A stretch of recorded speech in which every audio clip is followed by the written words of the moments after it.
Hello there, everybody. How are y'all doing? I know this week was a little weird. Oh, God. Oh, hold on.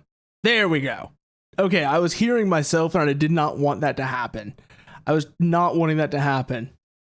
Shella Hospital, Shella Hospital, Shella Hospital, Shella Hospital. That hospital was anti-monarchist, you understand, Swarog?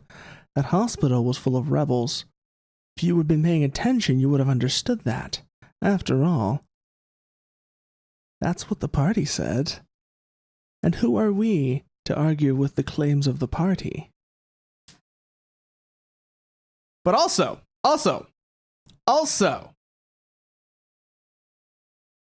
of course, I have this also. I also have something else plugged in. So give me a moment just to make sure everything here is set up correctly. I just realized what I need to do here. I just need to do that. Okay. There we go. Okay. There we go. It's a little noisy. That's because I'm on a single coil. There we go. Oh, it's also muted over here. All right, now let's actually get some. Let me do some setup stuff for that real quickly. It won't be that crazy. Just plugging in, turning on some impulse responses and such. Because I have been wanting to get back into doing this on stream at least a bit, periodically. So let me just grab my kind of go-tos. There we go. And let me just throw on these as well.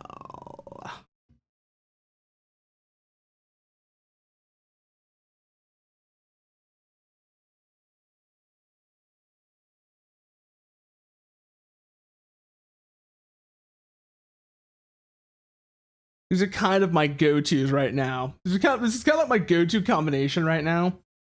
It just works really well, I've discovered. Where is that? B7K. U. Set like so.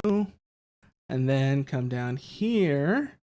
And we want SVT for you. I found this combination just works really well for whatever reason. So you can hear what I'm talking about. Wait, no, this is in C, not C sharp.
Yeah, no, that's absolutely one of the ones that's been like, that was something I don't know. That's something I've been playing a bunch of recently as well. Not just System of a Down, but not just System of a Down, but a lot of just that, you know, that sort of, you know, that 2000s new metal kind of stuff. I mean, that's half of what got me into playing the bass to begin with. So of course that's what I default to.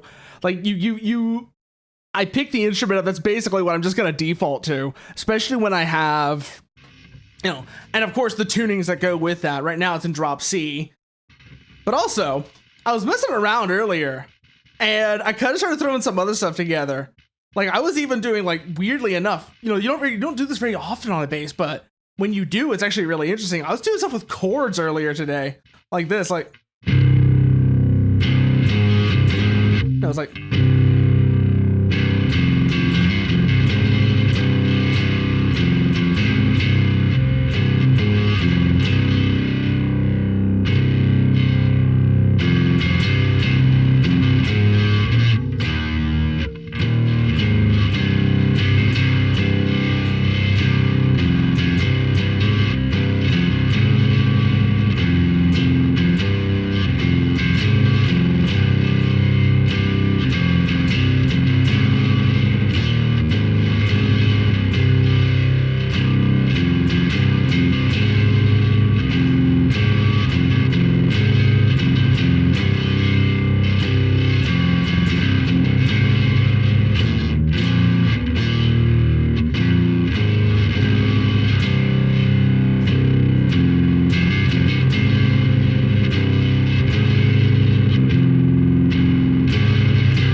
even know where that one came from. I was just messing around with stuff, and I was just like, it started with the chord. Actually, it started with the chords, and I don't know entirely if that is actually the best transition out of them, but it kind of started with these. It started with these chords, though. It started with.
But yeah, and I was like, I'm not entirely sure where to take it from there is the thing. Because obviously, like, from there, I want to do the octave down.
That's closer.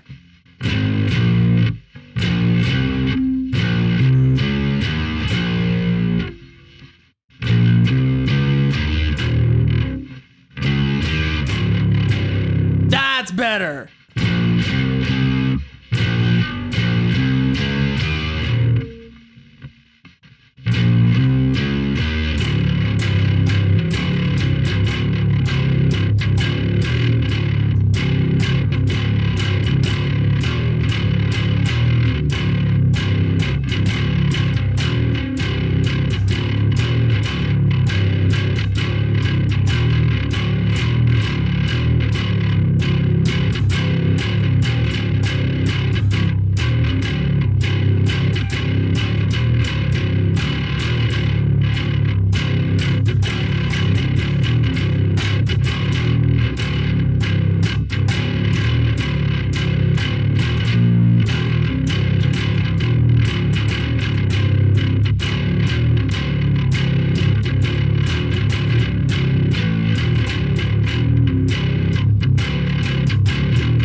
Like, I'm not entirely sure what that's actually going to end up being, assuming it ends up being anything. But it's like I said, it started with those scratch chords, and then it's like I figured out from there, like,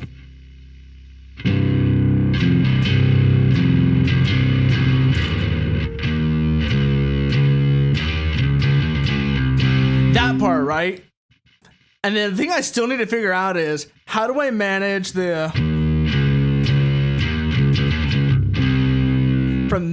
from that to, you know, the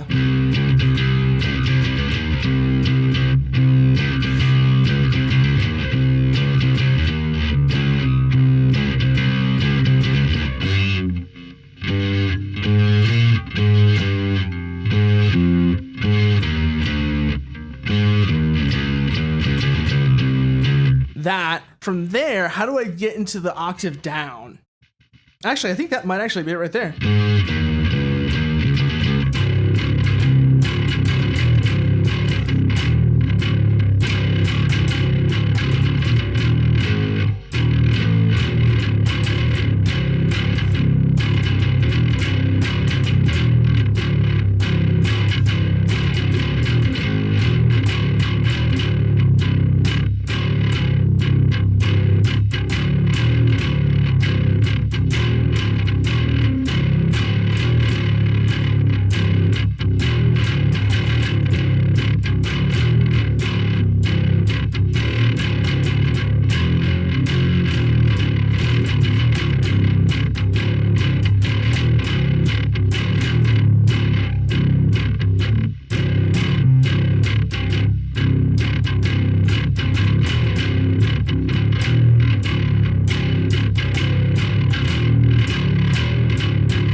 Yeah, but I'm not entirely sure what that's going to end up being, assuming it becomes anything.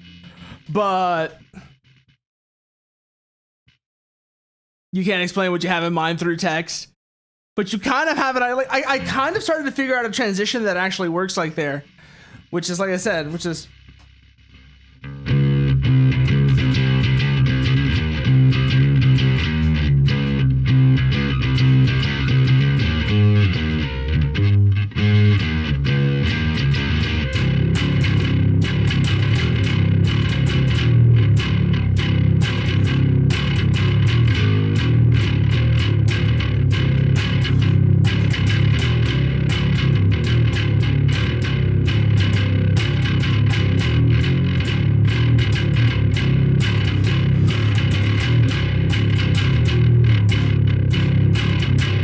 like that. I kind of actually figured it out. I figured out a way to transition it between the two octaves, which, like I said, I was just like, maybe that I might review that actually after stream, you know, just go through, like, comb through the VOD and find that bit and be like, hold on, is that what I want to do, or does that sound terrible? Because it sounds kind of nice right now doing this right here.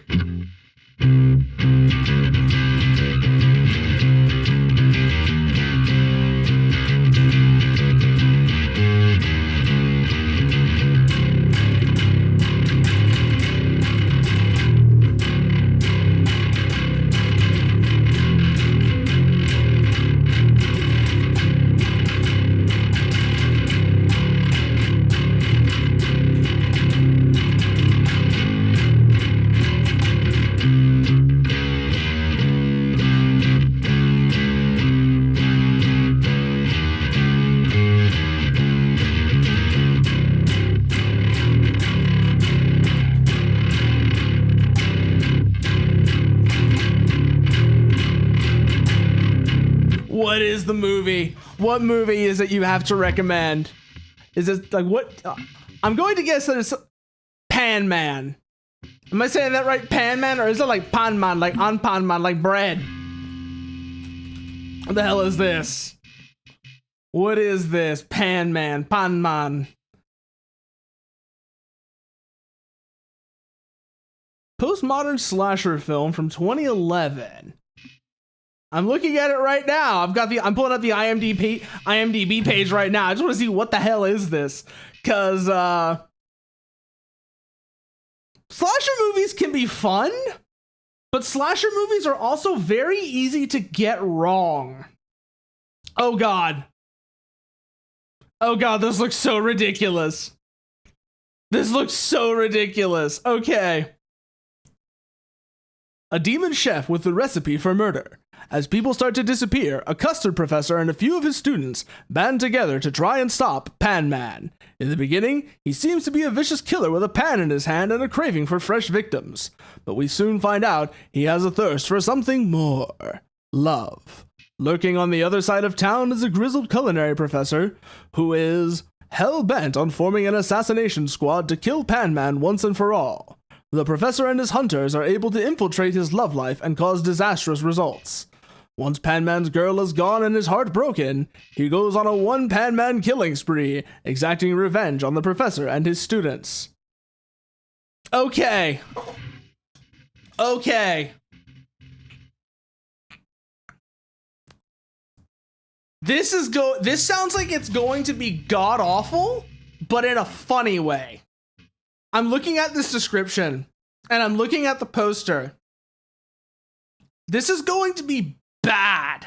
Like, objectively, this movie is going to be horrible. But everything about it seems like it would also be bad in a fun way. So this might actually be something. I might actually watch this now. I might actually watch that now just because of how ridiculous it is. Because it reminds me of, have you ever seen Thanksgiving? So Thanksgiving is literally a movie about a killer turkey. And they have half of what makes it. First of all, half of what makes it is the turkey puppet. So the turkey puppet is half of what makes this movie work. And it's so insane. It's such an insane movie. And like I said, by all objective means, it's terrible. But it's so goddamn funny that at the same time, it's like, this is terrible, but it's terrible in a fun way. Is the only way I could describe that movie if you've never seen it before. You seem to be familiar with it though, so I take it you know what I mean. Also, okay, so I've got the 4-string plugged in right now, right? So let me just do a quick little bit of retuning. On this.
There we go.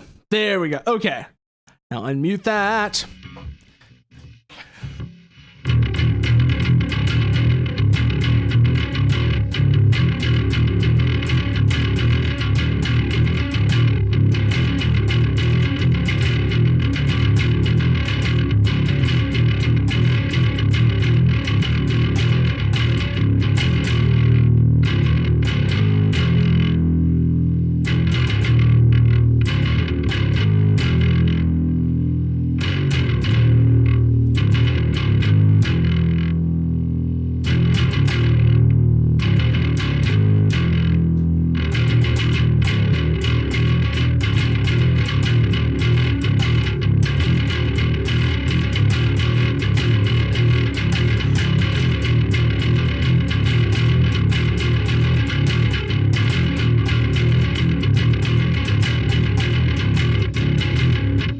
That's obviously, like, okay, so now we're at drop C sharp, and well, you might recognize that song actually. If you some of you might recognize that song. I don't know, but at least I'm hoping at least one of you does, because it isn't like it's super obscure by any means. It's hardly an obscure song by any means. Because like I said, obviously that was like one of the first things I was like when I was getting into. That's another one, like the first songs I really wanted to try and learn was not that one, but another one by them as well. Which, let me just pull that up actually. Cause I'm actually kind of surprised by how simple this bass line is in some ways.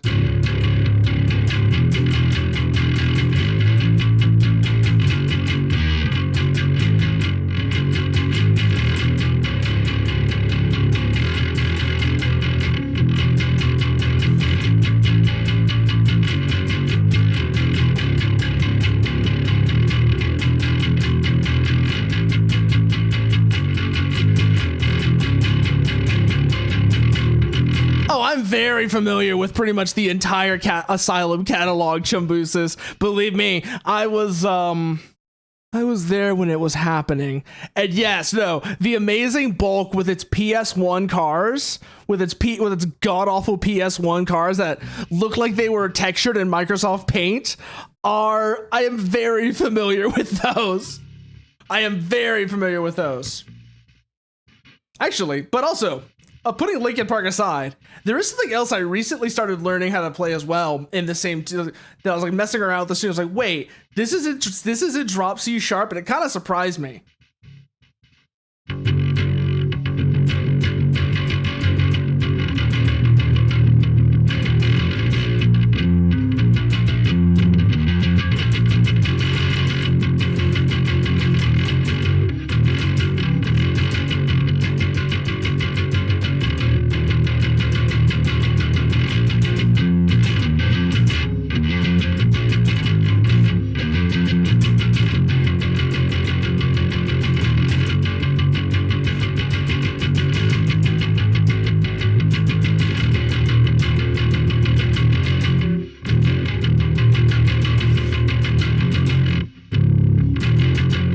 Okay, so also that bit right there, I know that's not actually from that song, but I also discovered when I started learning this one. The reason I'm bringing this one up though is because as soon as I started playing it, I was like, wait, this flows into another song that I've also really enjoy. Can't really play that one on this bass because that one's in B flat, and I had to go and grab the 5-string for that. But tell me if any of y'all recognize this song. I mean, sure, it's just the bass line, but tell me if any of y'all recognize it.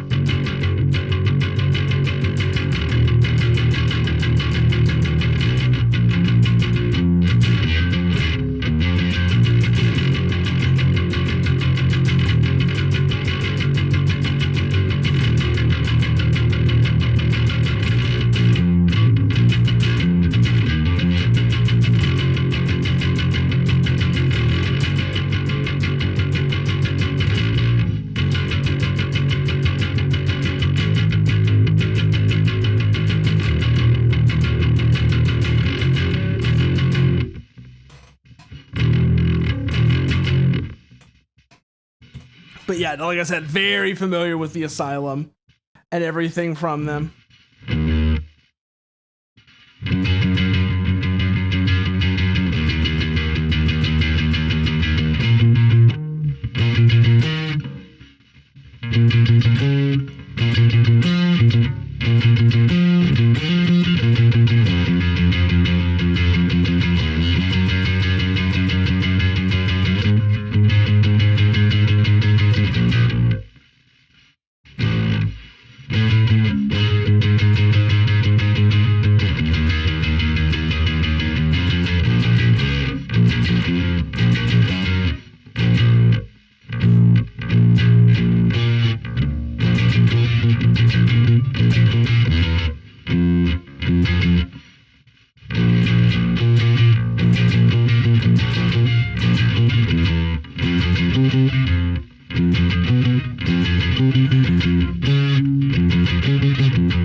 Oh, that's not really playable on this tuning. Ugh.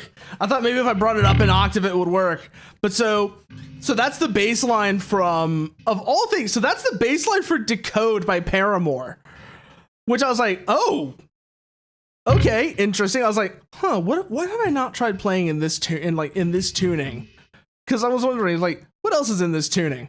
Came across that, started playing that, and then I realized partway through, wait a minute, this kind of flows into Saccharin, the Violent Vera song. I was like, wait, this kind of flows into Saccharin, which was a very interesting moment of just realizing how those two songs connect with each other. I was like, wait a minute, this kind of works. This kind of works. And so it went from there. I was just like, so it just kind of went from there.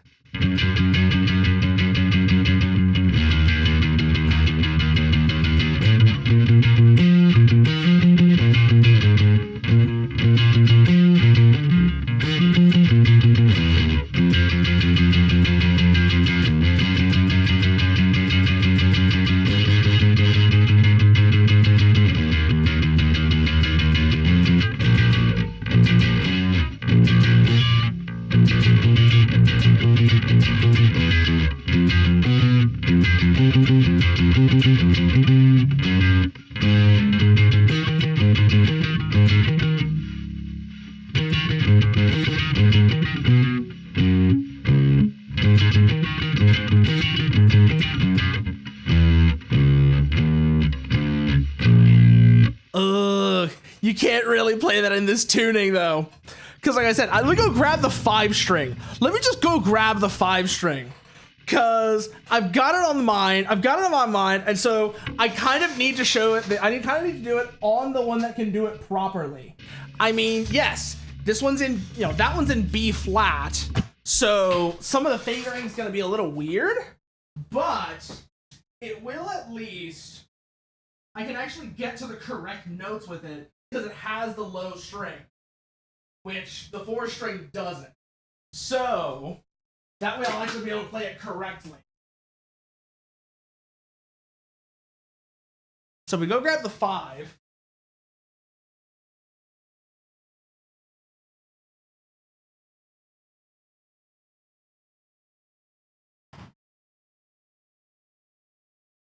Okay, this is the B flat.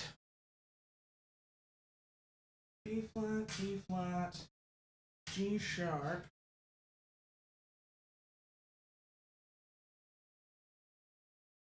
B flat, E flat, G sharp, G sharp, C sharp, F sharp. Okay. That's all I needed to remember was the actual, but it's solely playable on this, actually. It's a little awkward, but it lets you do the transition into Saccharin, which is the entire reason for it. Okay, now I've got the 5 string plugged in.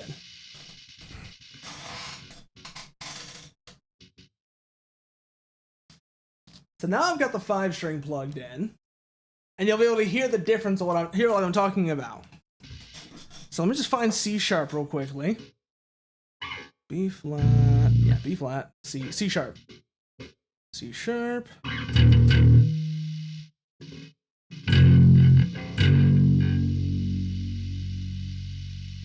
Let's think here. C sharp, B, C sharp, D, C sharp, D, E, F, F sharp, yeah.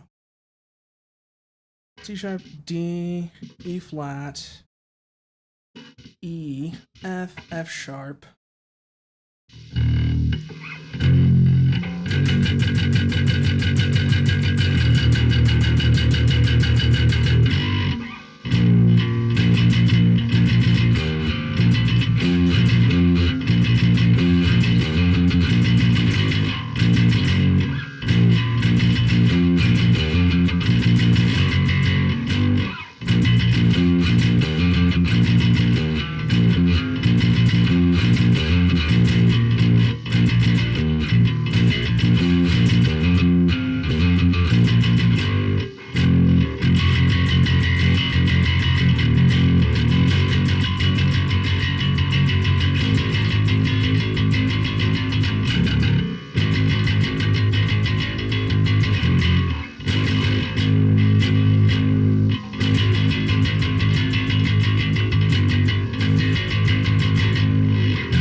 No, that's not right.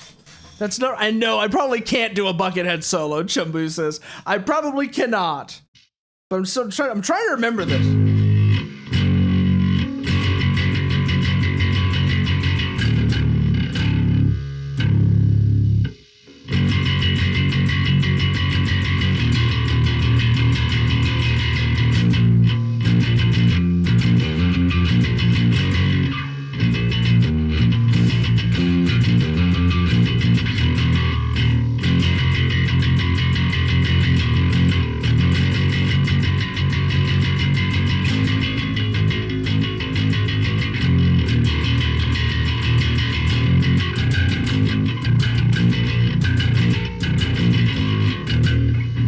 There we go. Now I'm starting to remember it.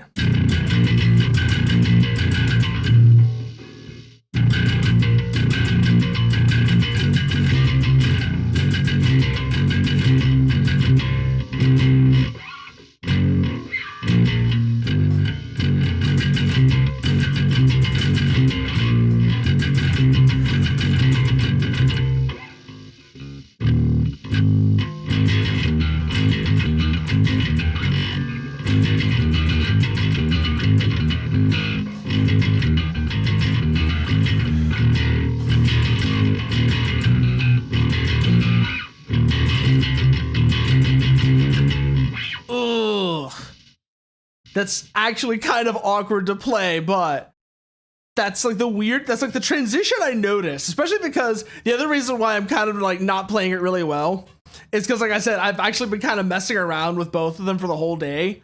So it's like I've been doing this for a while now, and it's kind of especially I've been doing it for a while today. And when you haven't played, when you went for like a long stretch without playing, and then you pick it up, you realize this is a very physical instrument.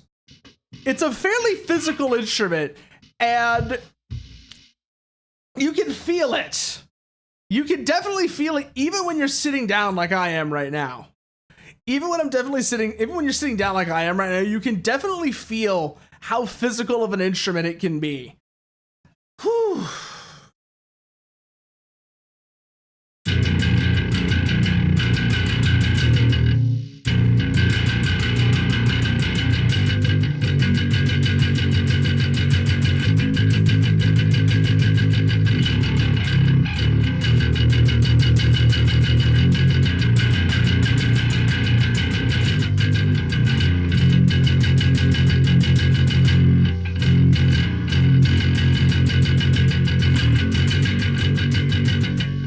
No, is that right?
Yeah, no. Woo. That definitely does not feel. It feels right. It feels right, but it is definitely not as easy. It's definitely not easy. It's definitely one that's just like, oh yeah, that's very physical. That's very physical. You might want to slow down just a little bit.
Another. I think that was the first song I learned, actually. The first riff, anyways, I learned on the 5 is that one was the, I push my finger to my eyes.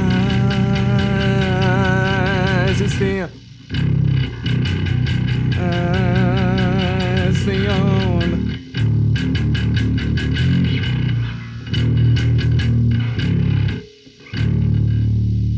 Yeah. That one, cat. I'm very swifty on I don't know how to put it right. I'm very picky, or I don't even know what the right word is. Right? I don't even know what the right word is, but I have weird.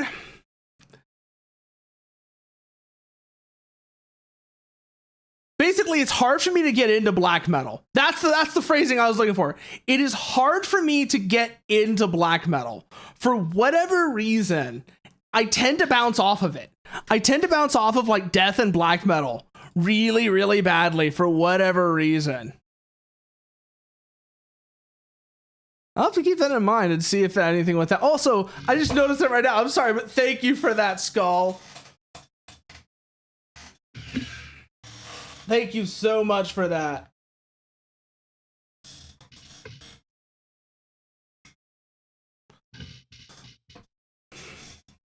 Let's see then. What else is there? Oh, actually, I'm not very good at it, but I was starting to actually look at some stuff by Acid Bath, a band that Falcon recommended. Falcon Jack. I don't know if you've seen him. He hasn't been around for a while, but he recommended them to me. And Tranquilize. If you've never heard Tranquilized, you should definitely go and listen. Okay, you should definitely go and listen to the album When the Kite String Pops. It's just a fantastic sludge album. It is like an excellent sludge album. But also, so let's find C sharp again.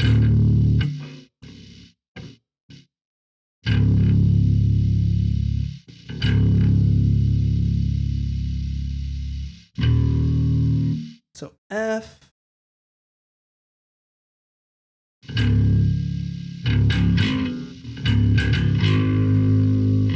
No, that's not right. So it's C, not C sharp.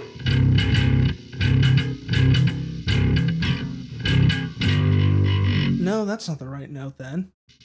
Because that's an F. That should be on F if I was going to play this on here. I could just drop this string, actually. I'm thinking about it now. Drop these two.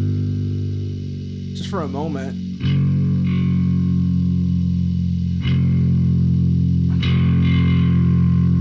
They're not quite the right gauge to be dropped this low, but it'll work at least briefly.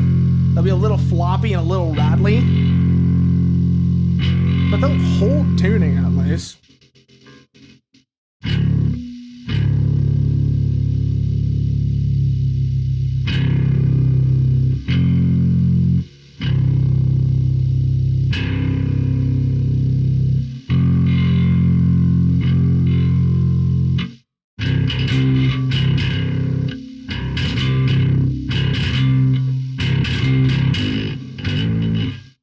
That's it right there, yeah.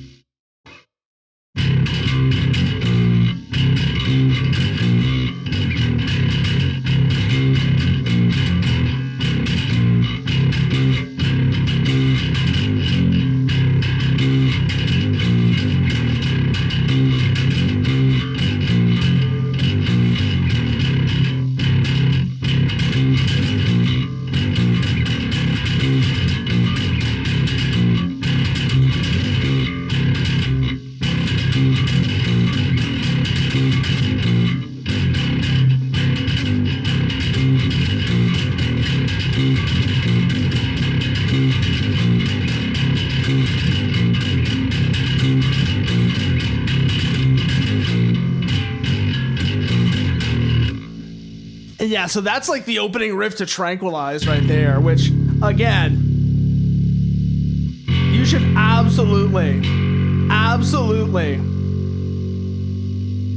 go and listen to that album it's from. Like, When the Kite String Pops is a fantastic album if you've never heard it. It's just a great, like they're up there with Crowbar. If you're at all familiar with sludge, Acid Bath is right up there with Crowbar, even though there was like a delay in them getting recognition because of their record company, their label being kind of shitty with just, you know, letting stuff get posted online and such.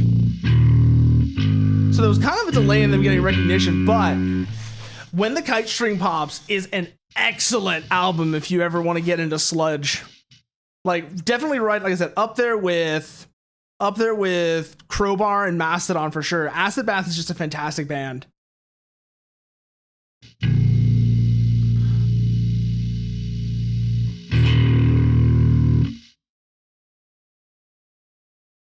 What else is in this tuning? I'm actually kind of wondering now.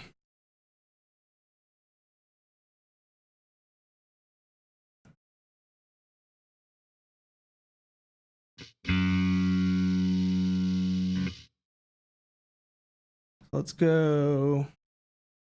Take that off, put that here.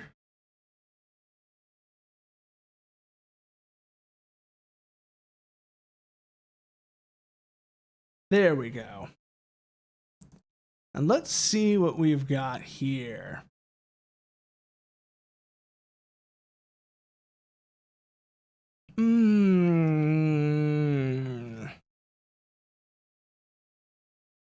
What's something I have not played in a while?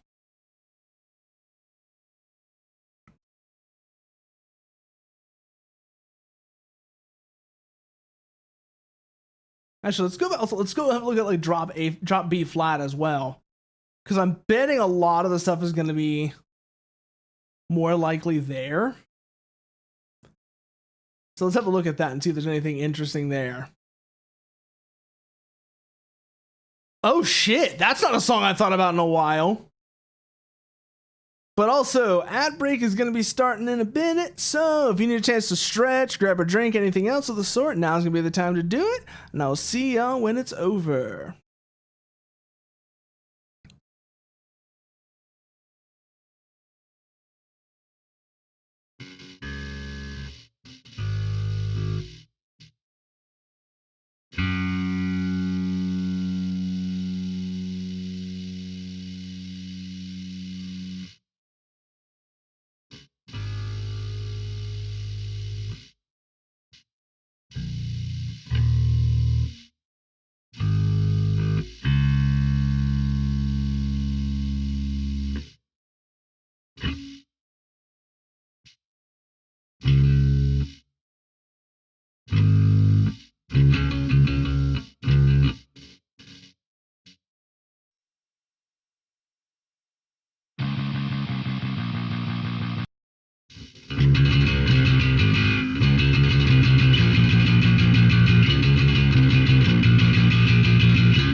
And we are back. And I know I just kept playing through the ad break. I am very well aware of that, but we're back now. So let's see, actually, because this is not a song I expected to see in here. Not a song. That's a song I completely forgot about, actually.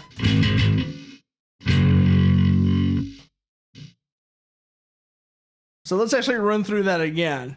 Let's run through that again real quickly here.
Okay, I think I'm starting to feel it there. I'm starting to feel that.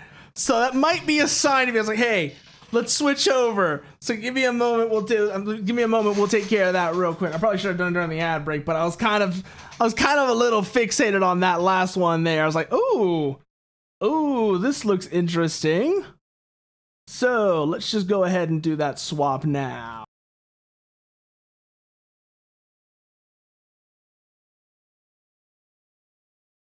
That way, there we go. Okay, so let me just put this back. Let me just unplug the base and put it back on the stand. And let's actually switch over to the main thing that I was saying we were going to be doing. The main thing today. Let's actually go over to the main thing today. There we go. Straps on the stand now. And grab that. And shut that up so I don't hear myself. And now Reaper can go over here. Reaper can go there. I'll come over here. I just realized I forgot to set this earlier, so let me fix that real quickly. I should have done this earlier, but we'll do it now. Fuck it, we'll do it live. There we go. And there we are. Iron Nest. I don't know if y'all remember the demo for this, but it's the first couple of missions here. These are pretty straightforward, so let's get these taken care of real quick. Probably should have done this earlier, but whatever. Also, though, they added something. They added something with the full release. You have a cat now. You actually have a cat now. Let's take him upstairs with us.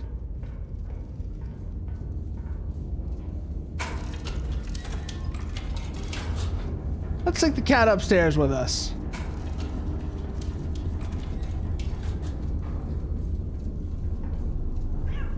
There we are. And let's see what our orders are. Hostile element has been identified within the city. Triangulate target position and destroy it. So this is, like I said, it's still the straightforward second tutorial mission where they have you do some fundamental math. Oh, okay. That drag and drop on the clipboard now is really nice. I don't know if that was in the might have been in the demo, but I don't remember that being in the demo, so that's already really nice. So let's see. We are already placed correctly. So let's grab spotter 1, L1034. That'll be up here. There's spotter 1. Spotter 2 is 0172. And that is here. Okay. Spotters are placed. So, target is bearing 101 from spotter 1.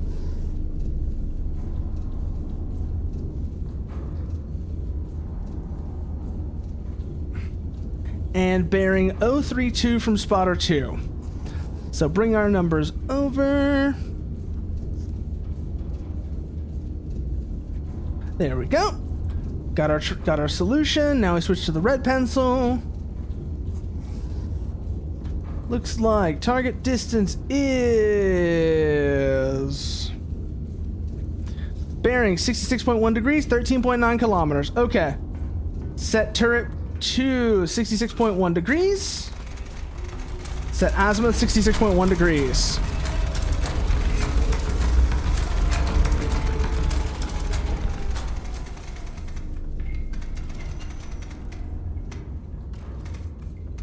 There we go. Now, 13.9 kilometers, which means we aren't going to be able to do it with 2 charges. We're going to need at least 3 for this range.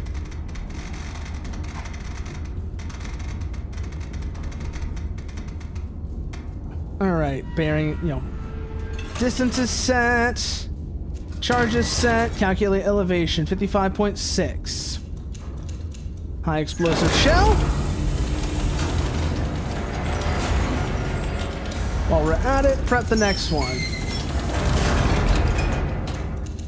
3 charges. And ram charges. All system pressures still look good.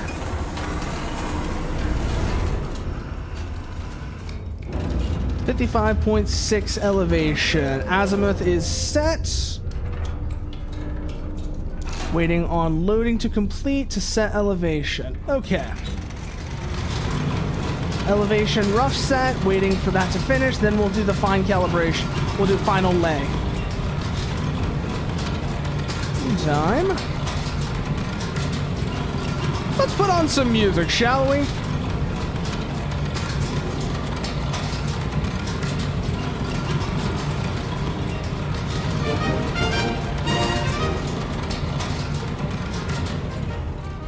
Excellent. Let's see, what's our elevation at? Almost perfect. There we go, 55.6. Fire mission confirmed, shell type confirmed, bearing, elevation are good. Arm the gun. And check. On the way!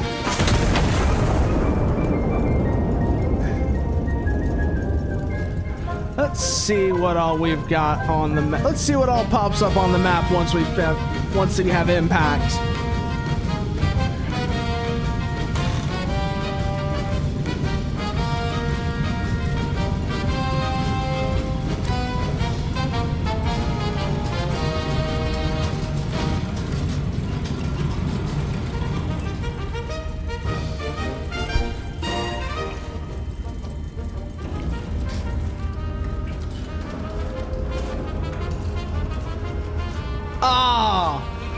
By how much?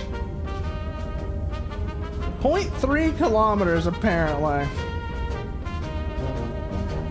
Off map? What the hell do you mean off map?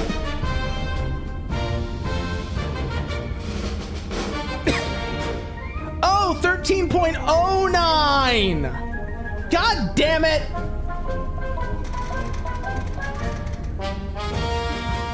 Okay, recalculating. Recalculate. 52.36. Let's fix that Steam link real quick. Next shell.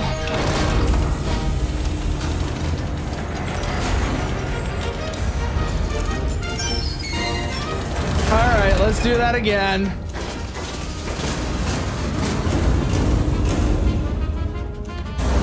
Like, how the hell was that not? How was that a miss? I was like, oh. I did 13.9, not 13.09. That'll do it. Okay, so we still have 3 rounds of star.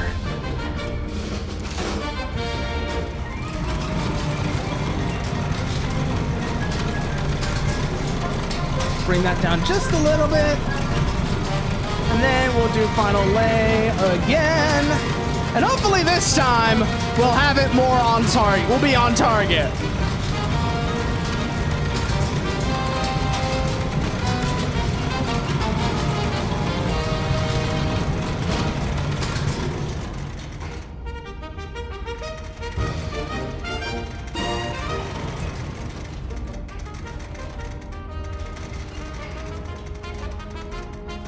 $52.36. There we go.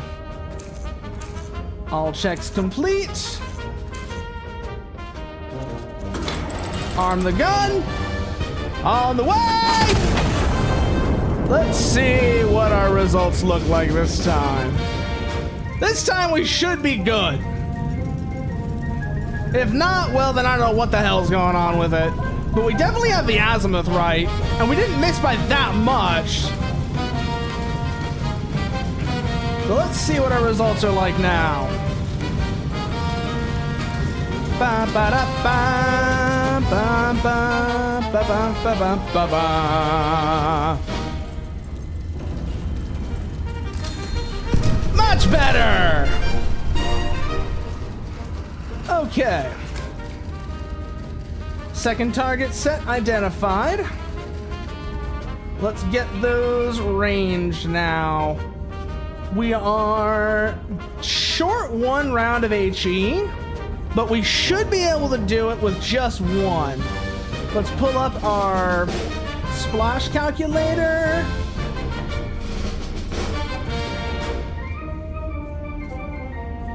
Set it to HE. Oh, easily. Easily. Bring our pens over. Right there, 68.1 degrees.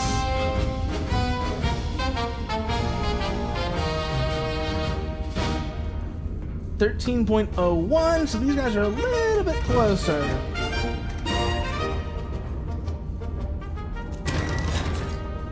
Calculate new elevation, 52.04. New azimuth is 68.1. There we go. Proceed to loading.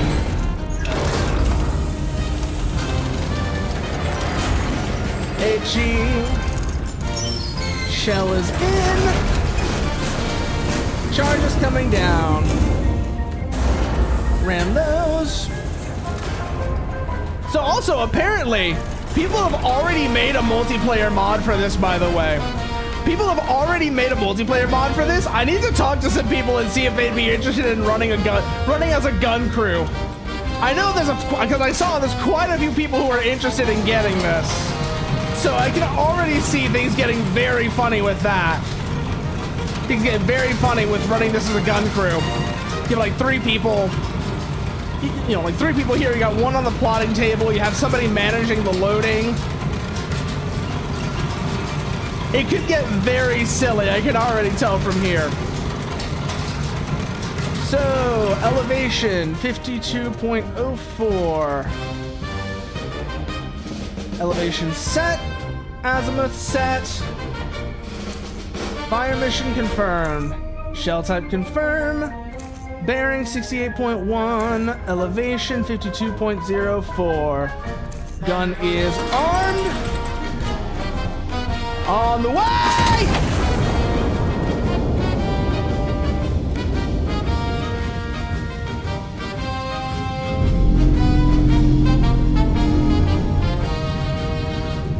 Let's see. Yeah, that should get both of them. No problem at all. Let's start prepping for next fire mission.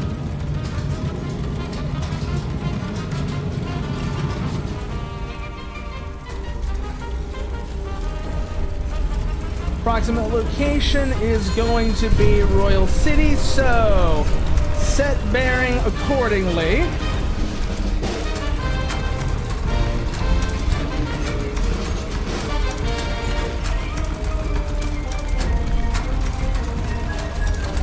All right, that'll do.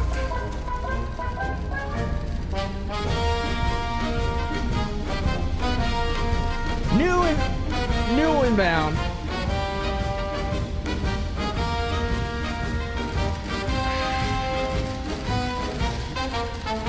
New instructions.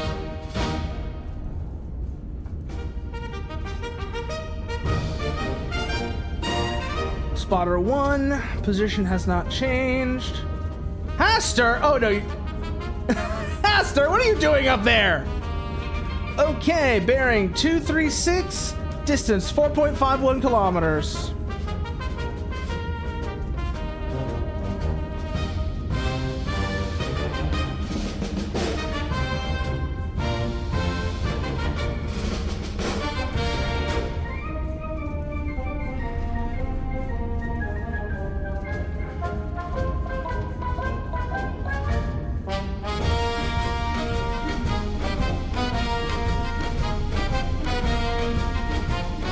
There we go.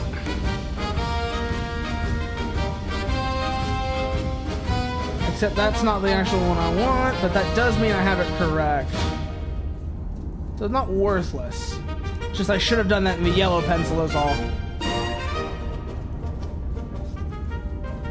Okay, bearing 1 point, bearing azimuth 1, distance 4.38.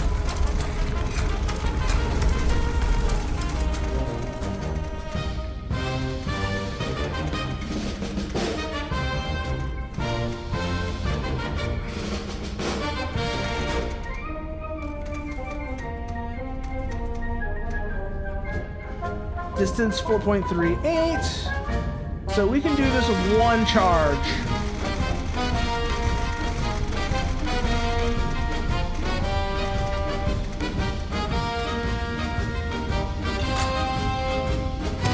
Calculating elevation, 52.56. Loading shell.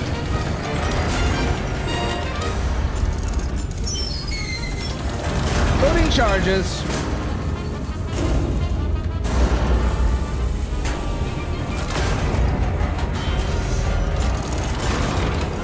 Elevation 52.56. We should already be pretty close to that.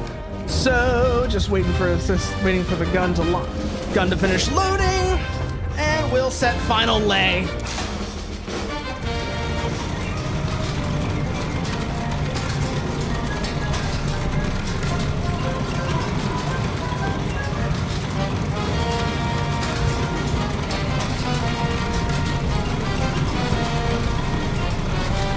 Also, so I got a new mouse recently. So I finally got my new mouse the other day, and I have to say, dear God, there's so many buttons on this thing. There are so many buttons on this, which is like the entire reason I bought it.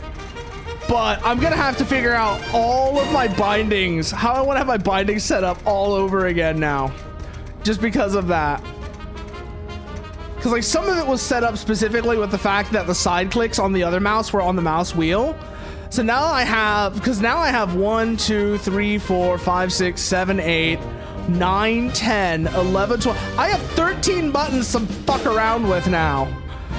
I'm gonna have to figure out what I want to do with them. Okay, fire mission confirmed. Shell type confirmed.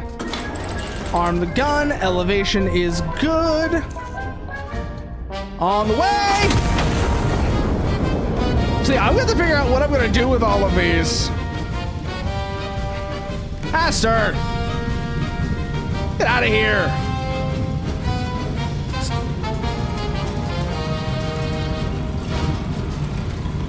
Let's see where that puts us. 3.34 kilometers that way.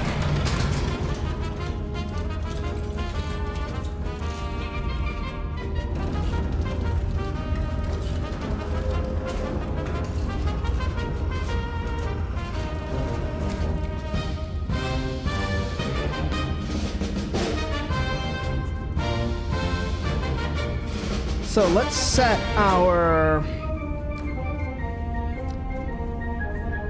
bearing lines accordingly.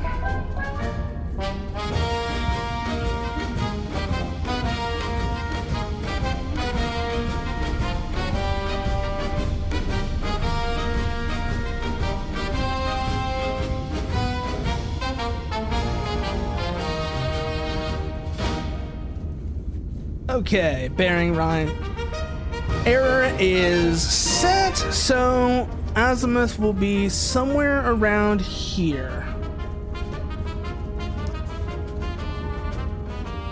Approximate error is close enough that we should just be able to skewer it right down the middle. And that'll get us in the ballpark. Let's see if that's correct. 326.1. Set azimuth. Begin loading procedure.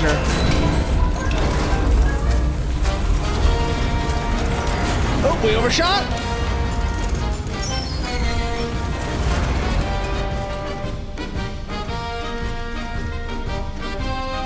There we go. 5.73. We're gonna need at least 2 charges for this.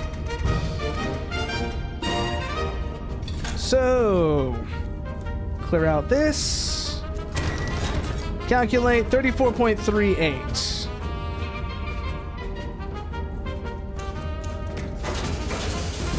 Charges are ready for loading. Put them in.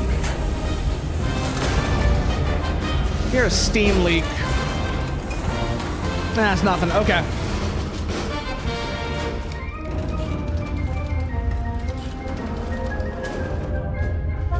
Waiting on loading to finish. Bring you down to like here. That should get us in the ballpark for the loading. Let's see. Okay, good. Azimuth is set.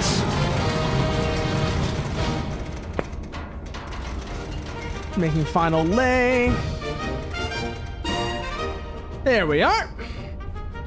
Fire mission confirmed. Shell confirmed.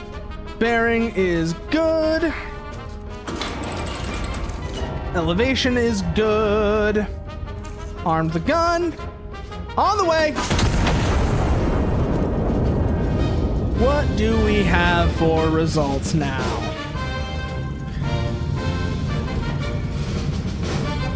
I can see there's somebody there. That definitely gets us in the right. We're definitely in the right area now.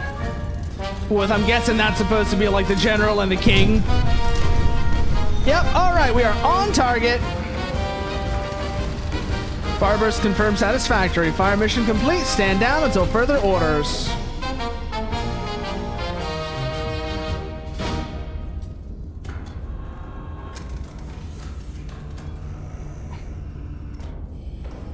Oh, what does this say? Ah, it's the same thing from before, like thanking all the backers. Okay. I am wondering how these are going to come into play, because apparently there's going to be stuff we can do with the radios and such later on. But I am wondering how that's going to end up working out. Oh! Oh? What's this? A new record? Interesting.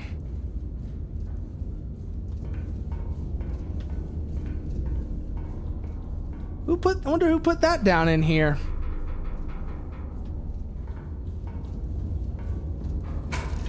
Well, time to head down. Be interesting to see what comes next, considering that before, after this was like the counter battery fire tutorial. Yeah. A night of celebration marred by atrocity. Right. Punch cards unlocked. Okay. Scout plane and AP shell are now available. Liberation. What do we got here? Anti-monarchist forces have maintained occupation of Ciudad Real. High Command has ordered the city restored to the crown. Iron Nest has been repositioned to support the operation. Requisition procurement is authorized to meet operational requirements. All right. How's this gonna start then? Yellow light. We're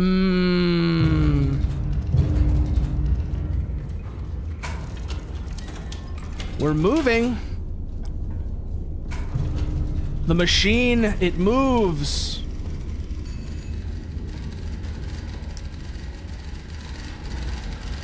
City is to be cleared of hostile elements. Destroy hostile infantry units within designated urban sector. Requisition is authorized for ammunition and powder charge procurement at your discretion. Spotter bearings are accurate to within 0.5 degrees. It may matter when bearings run near parallel or when several measurements compound. Request additional intel if a solution seems uncertain. Okay, repositioning is complete. Asset...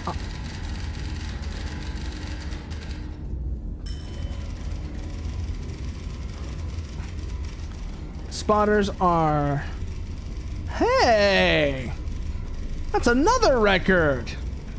I wonder what's on this one.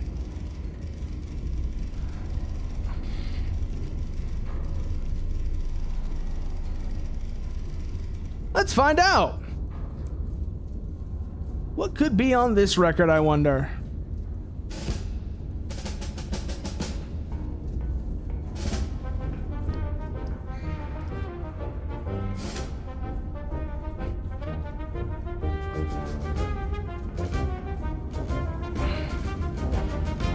Okay, so Iron Nest, I-653.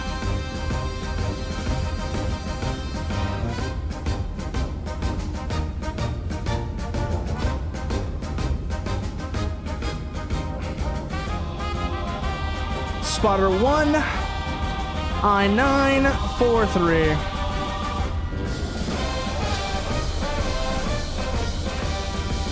Spotter 2, K467.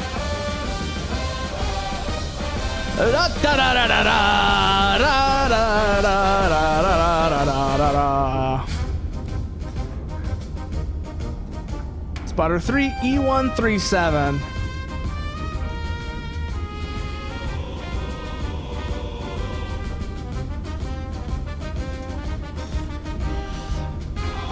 E137.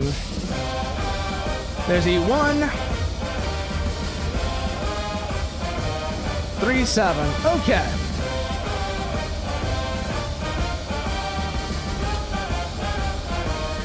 (266) Spotter 1.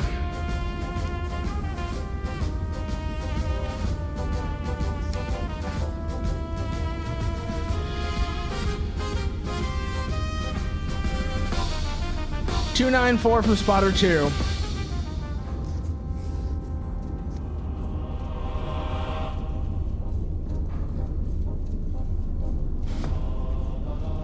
Okay, first target identified.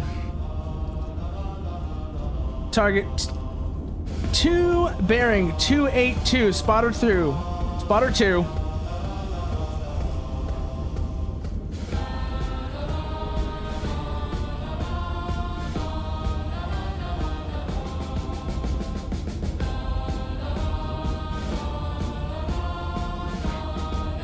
And 345 from Spotter 3.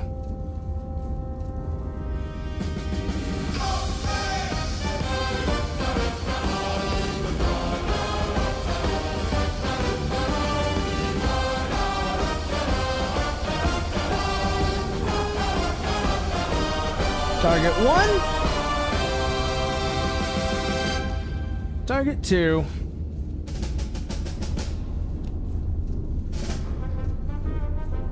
Now comes a little bit more interesting math for the third one. Distance, Spotter 1, 861.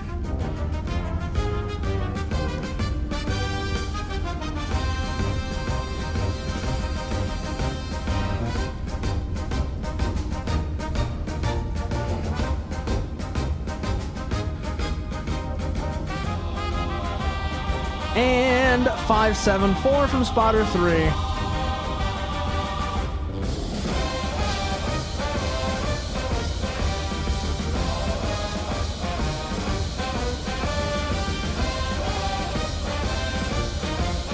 No ambiguous bearing, so we have a definite target fix at these coordinates.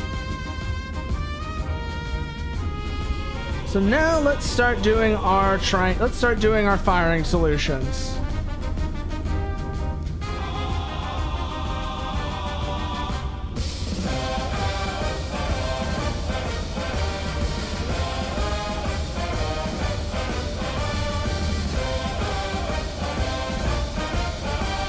And third target. All right. Gonna need to requisition some ammunition for this. So let's just do that real quick. Actually, here's an idea. We have that scout plane, right? Why don't we have them go starting from A10, have them come down towards D3. That might give us some information on where the last one's at. Also, it'll just give us a better fix on them, on everything else here. 156. Okay. So, start grid will be A10, bearing 156. Scout plane.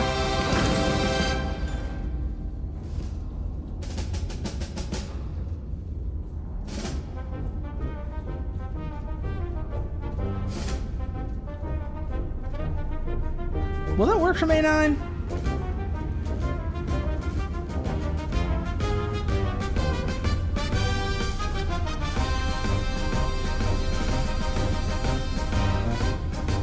We just have to change the bearing a little bit. 153. Okay.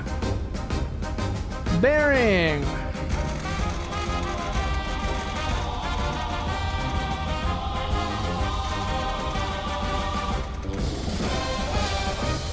One, 153. Recon report inbound. Let's see what we got. Ah, there's the sneaky little shit. Hello.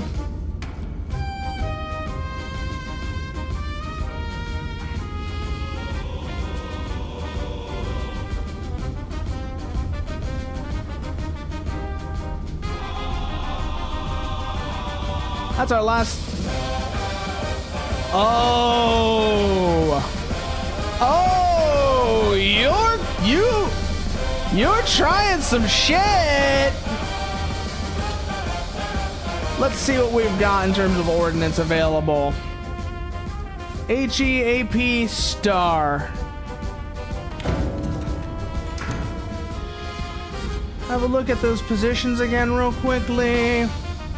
Let's go grab our splash scale.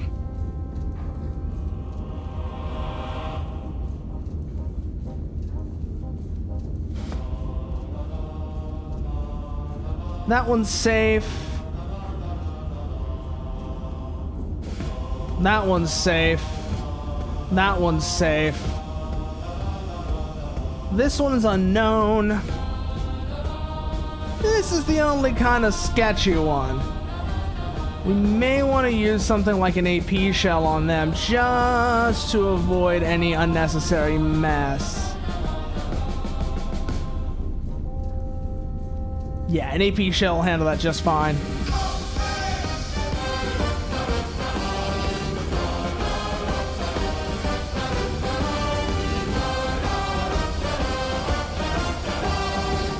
So, we're going to need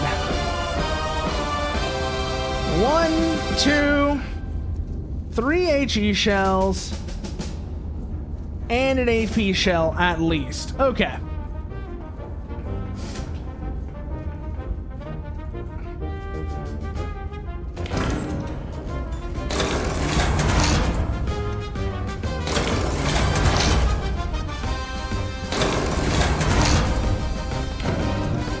and an AP shell. She'll also go in the right magazine. There we are. Lovely.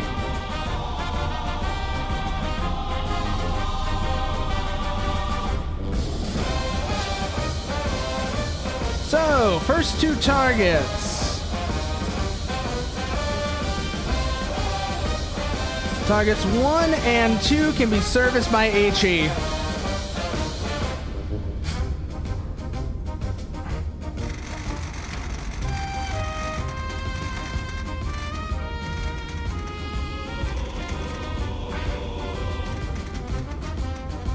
.289.5 HE shell.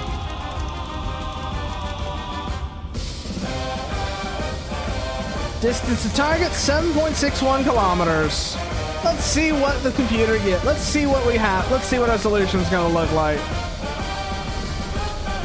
2 charges.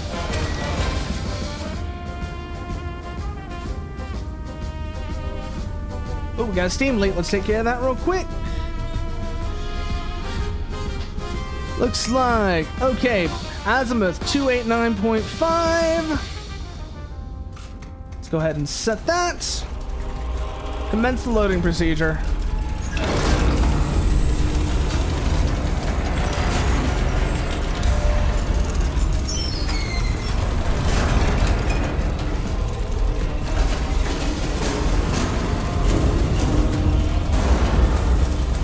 Good. Charges are going in. Now we just gotta... Oh shit, we overshot the azimuth. Overshot the azimuth. Let me catch that real quick.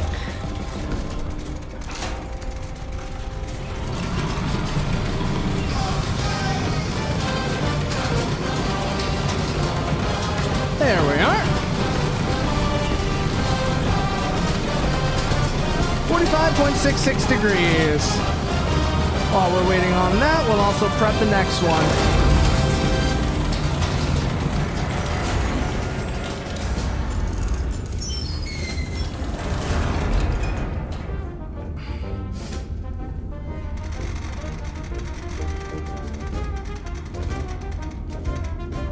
.41 azimuth 269.8.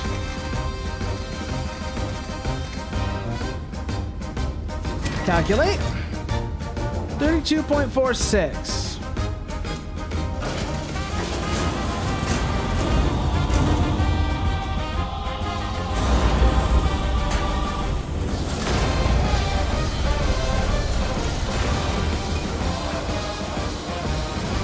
Set elevation.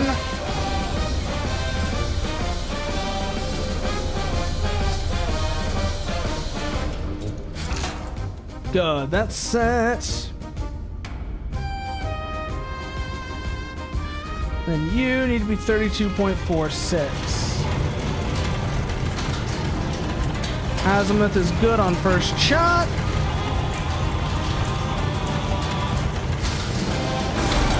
Arm your gun. On the way. First one's out. New bearing, 269.8.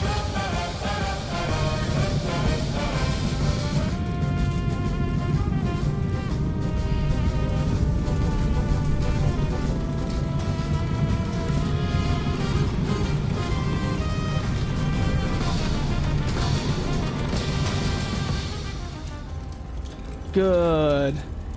32.46.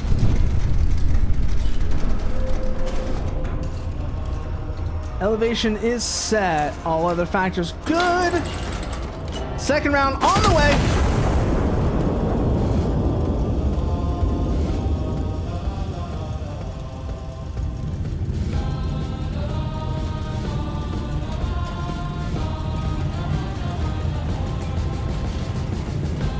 See if we don't have any. Let's see if we don't have any nasty surprises with that. Okay, beautiful. Fire mission complete.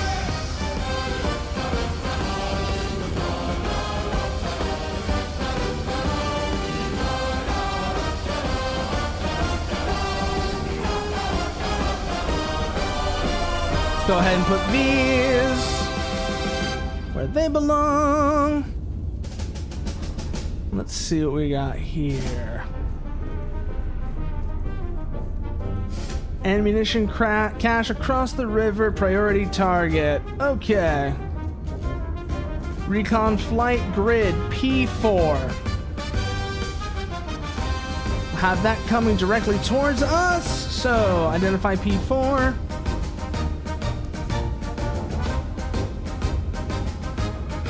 Bearing 285.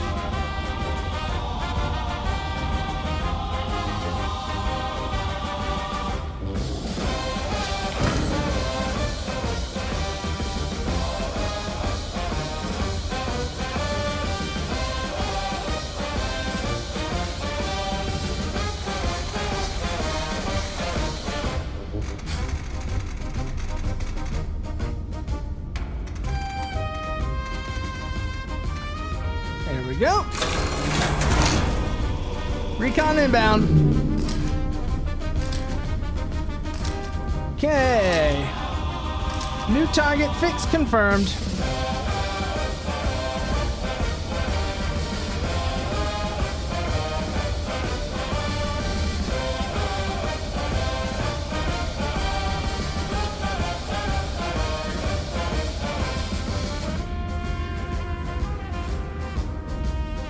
Target distance is 104. Azimuth 104.9, distance 6.94. Set new azimuth.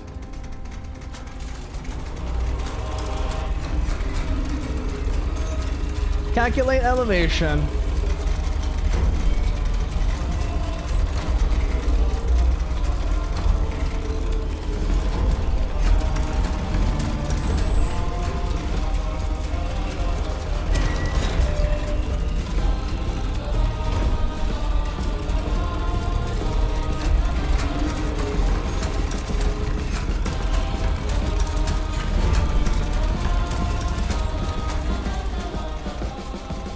There we go.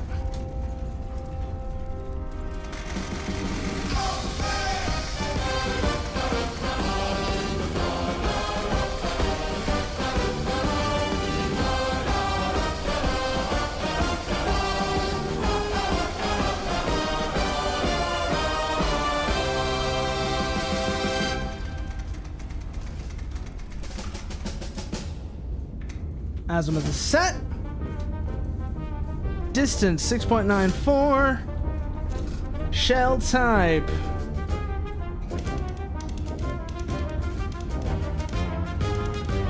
AP. Calculate. 41.64. Armor piercing shell. Minimal bursting charge, minimal blast radius.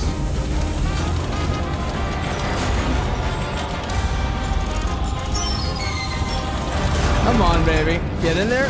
Shells loaded. Charges coming down. Charges are in the breach.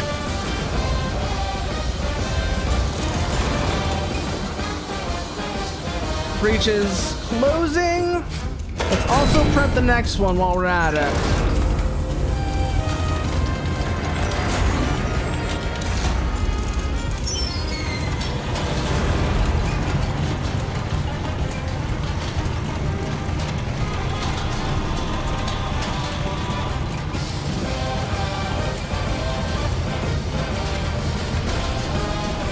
Furthest target is 8.03, so 2 charges will still do it. Just confirm. Yes, 2 charges will still do it.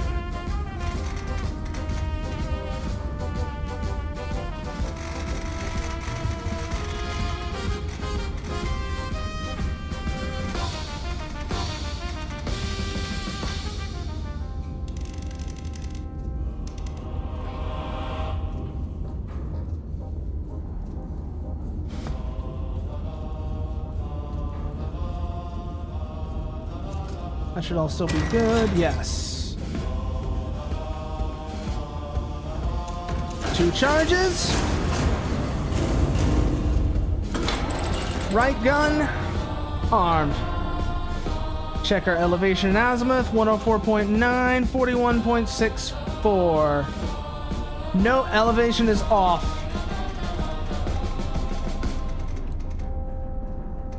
Now we're good. On the way. Next target, 267, elevation. 48.18.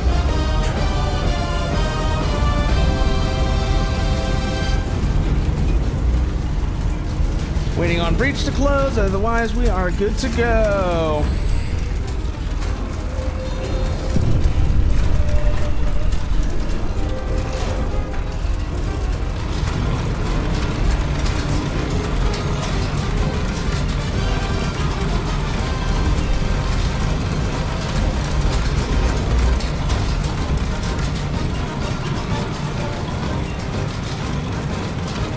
That's close enough for our purposes.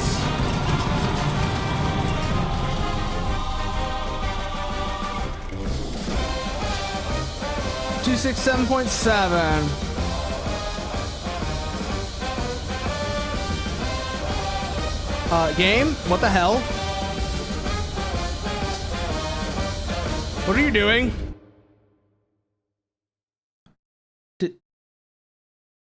Did my mouse just get disconnected? I think that might have been what happened there. So my mouse just got disconnected. Yay! You love to see it. Hardware weirdness. Always fun. Let me check something real quickly here.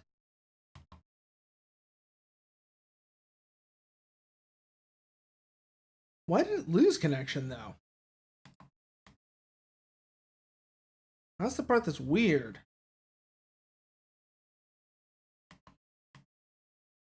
One moment. Let me just try and rectify this right now, because I don't know why it did that. I can't think of any reason why it would lose its connection there. So, let me try and fix that real quick.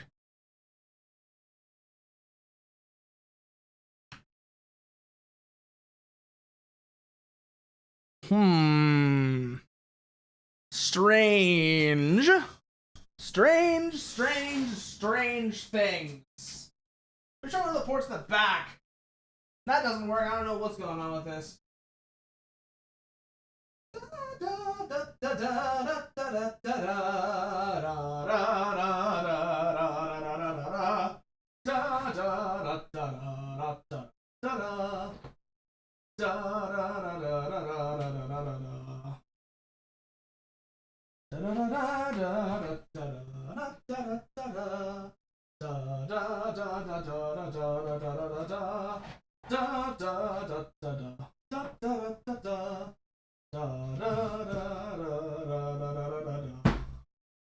So I'm just trying to figure out how everything's plugged in. So give me a moment to get everything mapped out, because I don't know what's going on with this, why it's acting up now.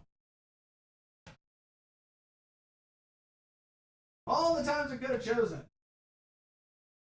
Why this one?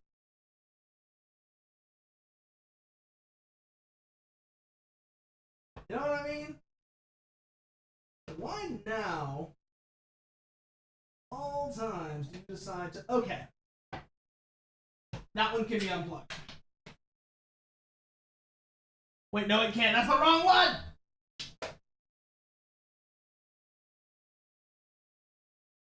It's this one I can unplug. That's the one I can unplug. Okay.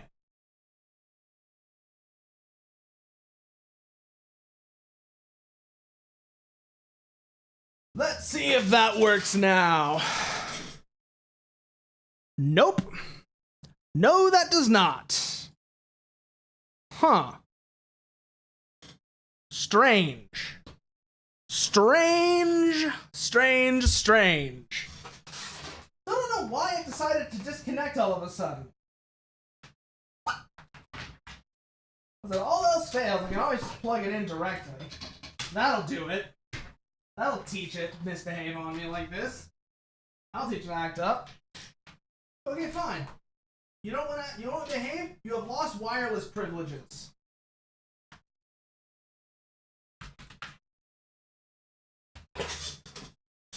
So let's see if that does it. Yeah, there we go. Okay. Yep, I just needed to take away its wireless privileges. There we go. Don't know why I did that. That was weird. That was really weird. But we are back now. We are back. So it's fine. Still, little annoying.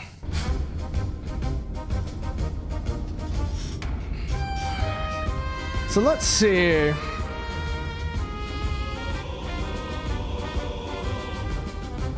Why is it doing that now? It's doing the thing where the mouse goes out the window.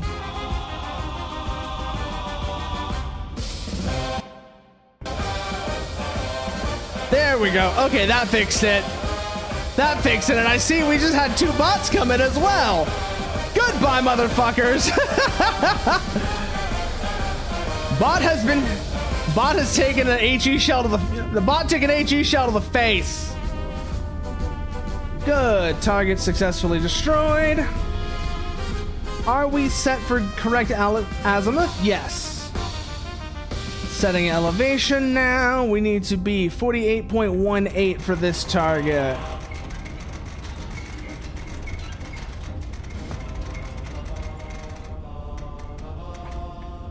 There we go. Gun is armed. All checks confirm. 267. 48.18. Gun is armed. On the way.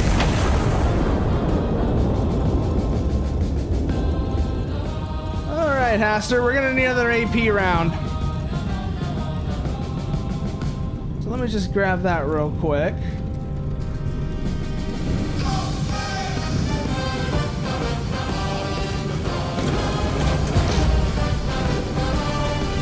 And we're gonna need one more of these as well.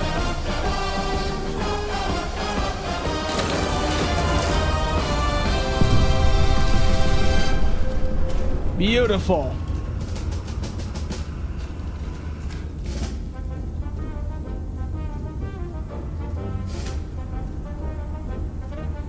Get these last firing solutions marked out.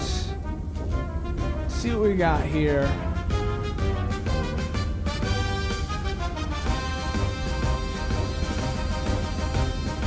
6.87.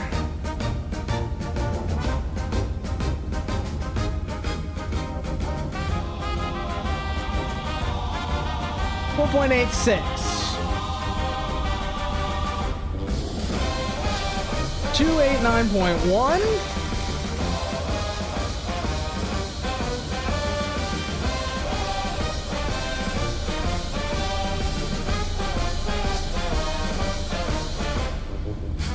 HE.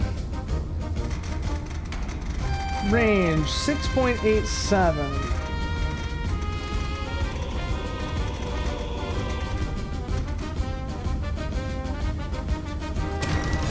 First one set. These can be cleared as they've been completed.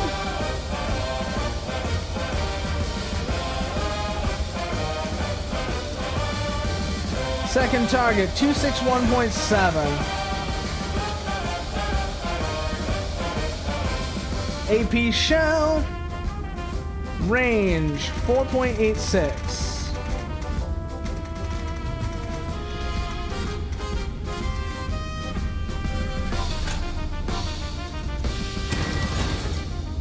$58.32. We've got steam leaks. Let's take care of those real quick.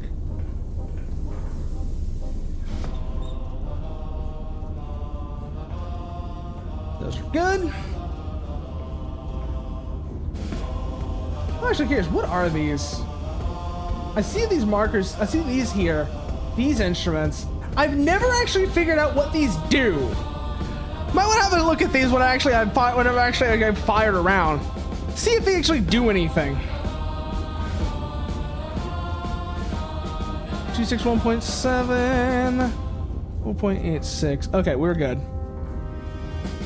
Setting azimuth. Take care of that one first.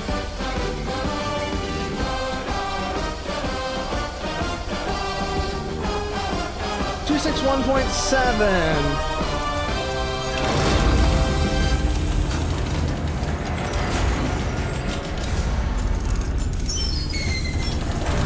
One charge.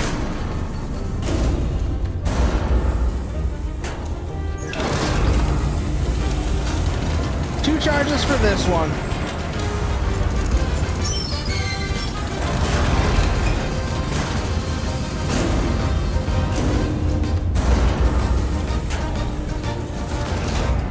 No major steam leaks. Good.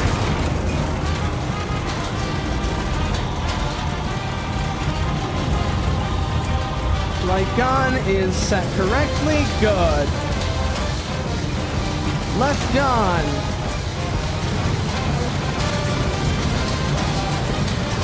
Azimuth is good. What are we looking for? 58.32. But also, as you can see, an ad break has just started. So if you need a chance to stretch, grab a drink, anything of that sort, now's going to be the time to do it, and I'll see y'all when it's over. I need to figure out how to make it not do that. I really do need to figure out how to make it not do that, because that's kind of annoying.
And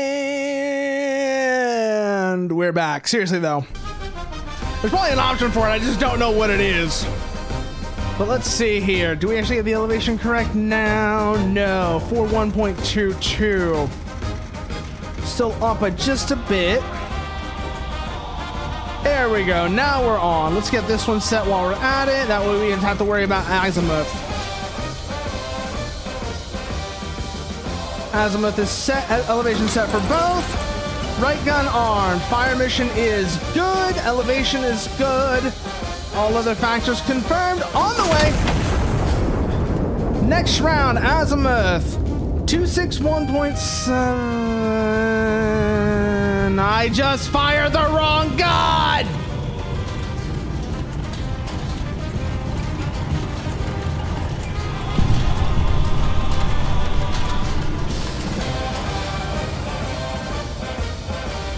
Did I? Yeah, I did.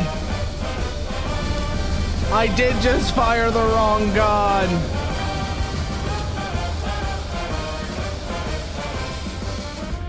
All right, let's do that again.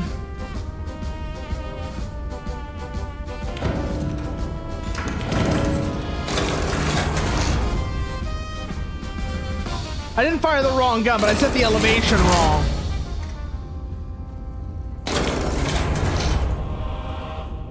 So that's gonna fuck things up a little bit. Whatever. We have the rounds.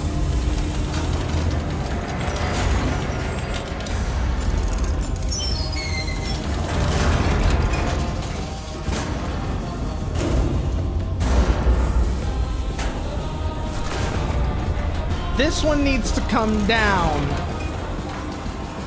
41.22. And this one needs to go up.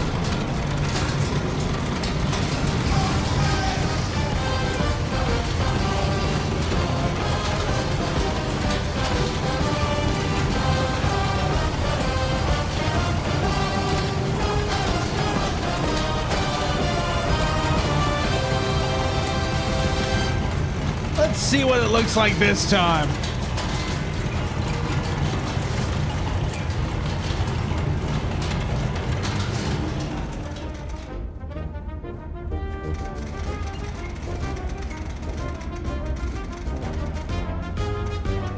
There we go.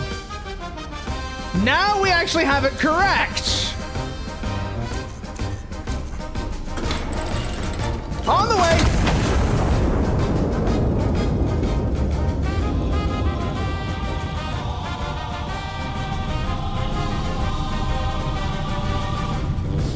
It's also set azimuth for the next round now. 289.1.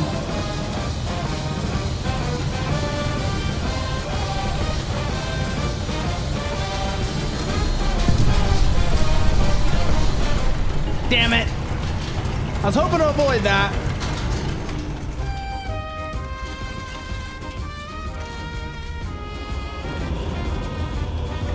.1. Elevation is set correctly. On the way.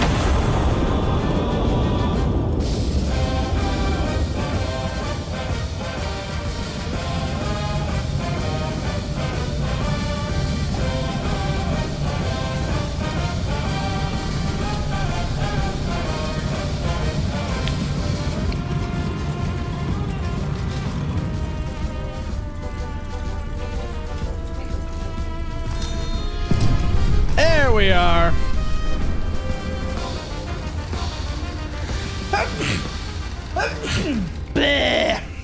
Hector cleared. Local garrison will consolidate from this point. Stand down until further orders. All right. Down we go. La la la la la. La la la la la la. La la la la la la la. Da da da da da da da da da da da da. Da da da da da da da da da da. Na na na na na na na. Da da da da na na na na. Royal City reclaimed. Ciudad Real, December 19th, 1927. The Royal City is restored to the crown this morning as the general drives the anti-monarchist occupation from its streets.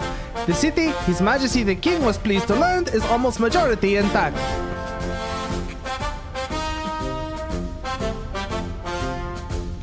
Oh? Incendiary shells, you say?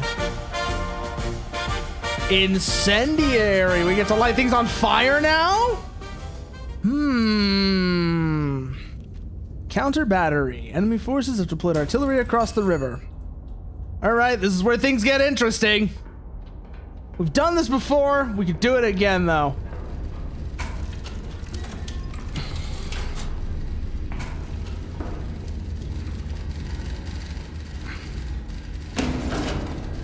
Master power on. Enemy forces have deployed artillery.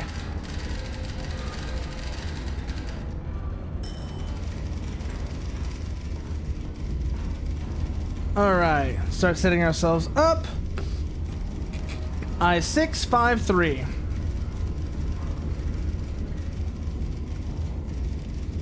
Spotter 1, M987. She'll be up here. Spotter 2, K650.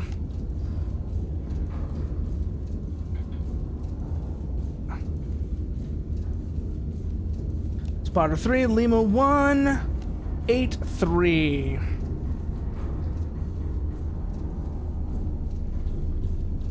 Okay, assets are all placed. Let's go see what field reports have for us.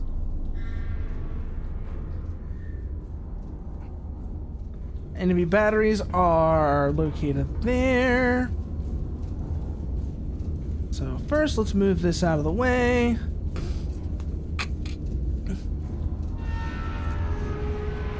Bearing 173 from Spotter 1.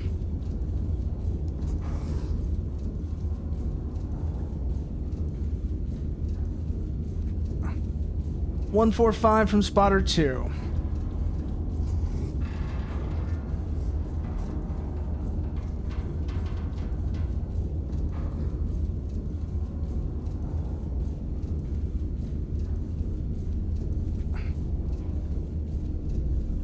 .167.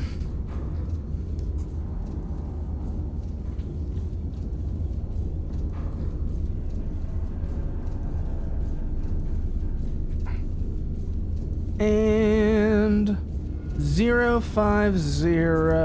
Not from Spotter 3, from Spotter 2 though, from Spotter 3.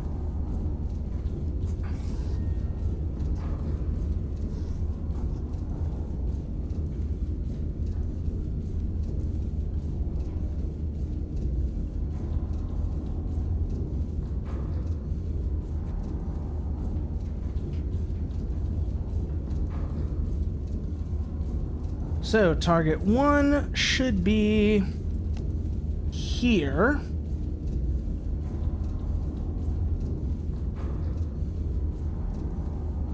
Target 2 should be here. Alright, let's get ID on target 3 now. Distance 792 from Spotter 3.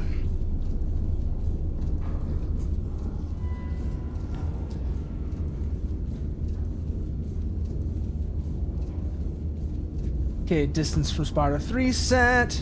636 from Spotter 1.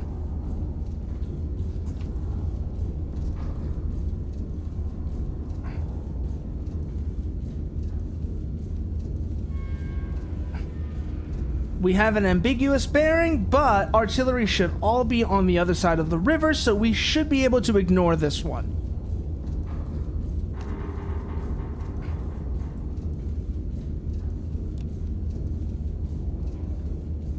We'll put a point here just in case, but this should be a pretty easy to ignore ambiguous bearing.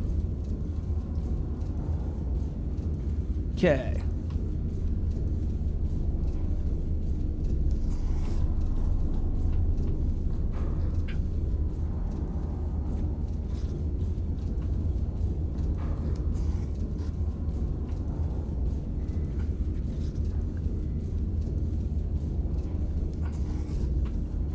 And third one. There we go. So, we're going to need same basic setup as before.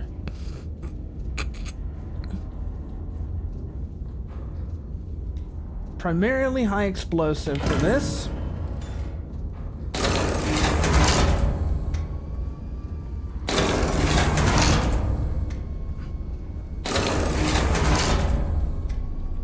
We're going to have some unknowns, but we'll hold off on that for now.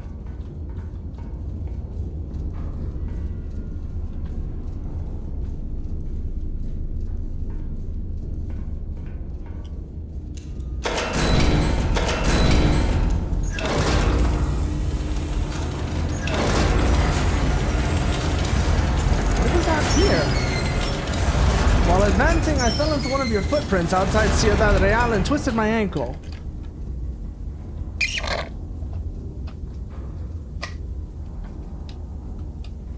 While I was trying to climb back out, a shell landed where my squad was standing. I am now the only one left. I can still hear them. I don't know if I'll ever stop hearing them. Everyone keeps telling me I was lucky. My mother would have said it wasn't luck. She would have said God put that hole there to save me. But God didn't put that hole there. You did. Interesting. A shell landed where his squad was standing.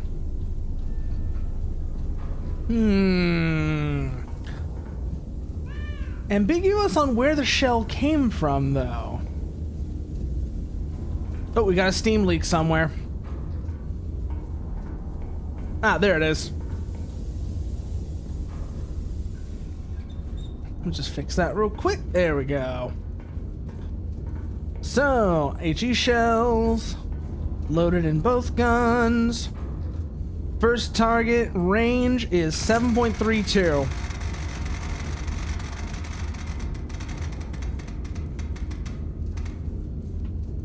Bearing 133.3.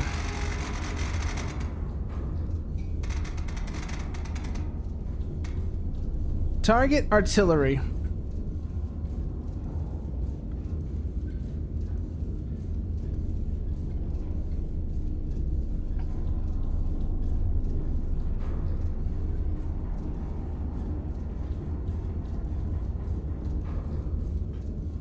Which would be this one, I'm pretty sure.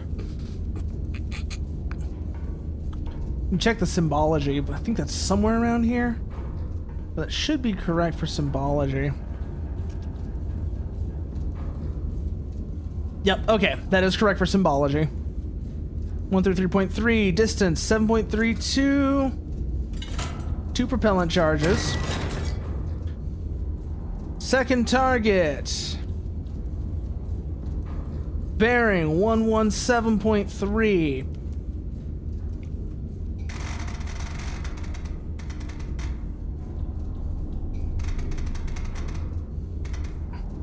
Same target type.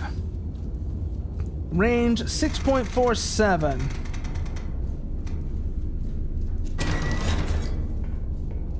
Solution calculated.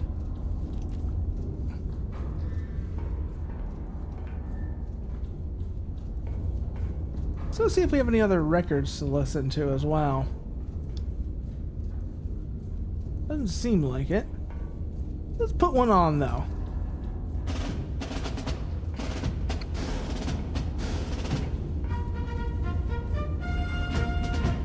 That's all good.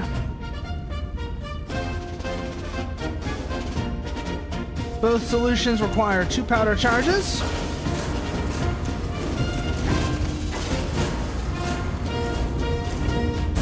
Left gun loaded.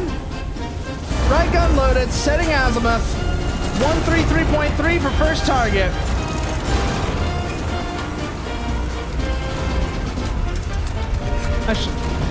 I'm thinking about it. We could just get the 117 one first, actually.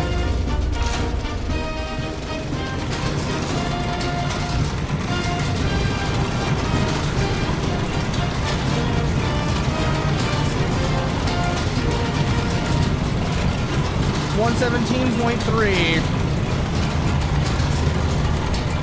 Come on.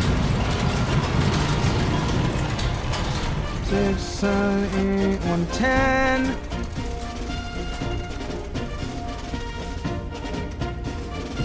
$117.3. 38.82 degrees. First round is good.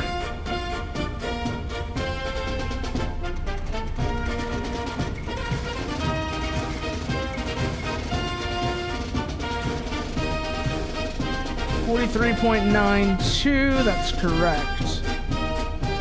And that is correct for that azimuth as well. Right gun for first shot. Fire mission is good. All other checks good. We actually did it correctly this time. Right gun is set for current target. On the way.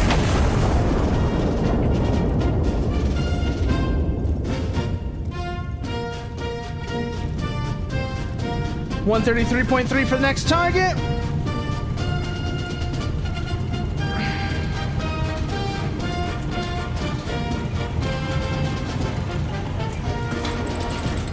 On the way. Counter battery inbound. Calculating the final shot now. Bearing 91 degrees. And yes, glory to Castille. Glory to Castille, nuker. Bearing, distance 9.56.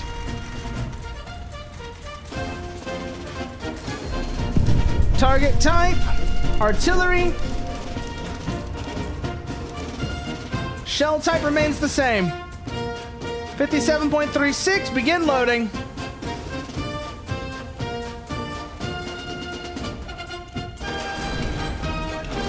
Projectile is loaded.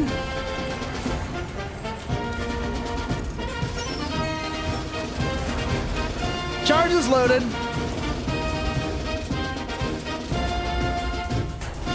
Charges. Charge is loaded. Gun breach is not. Ramp is retracting. Breach coming in and closing. Seriously, nuker. So, I don't know if you saw already, and I don't know if it's been updated for the full release, but there is apparently a multiplayer mod for this now, and I really want to try that now. I really want to try the multiplayer mod for this now, just to see how crazy that gets. Just shouting commands at each other across, shouting commands at each other as a gun crew.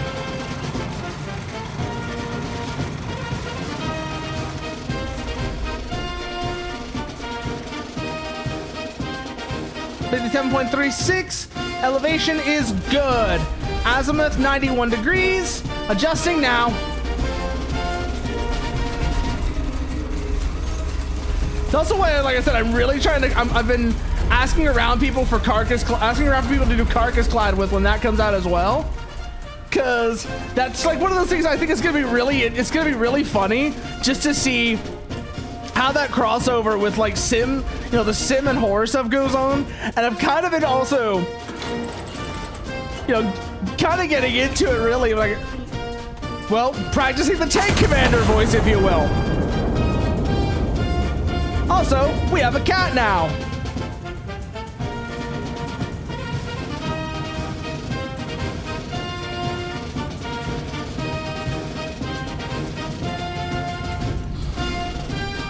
Let's go turn that down a little bit, I think.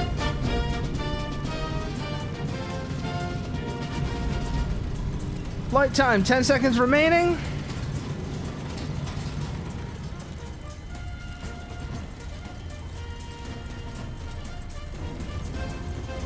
Target ceasefire.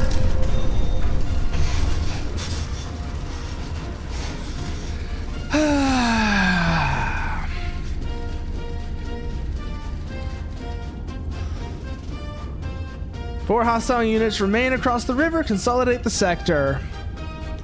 Okay.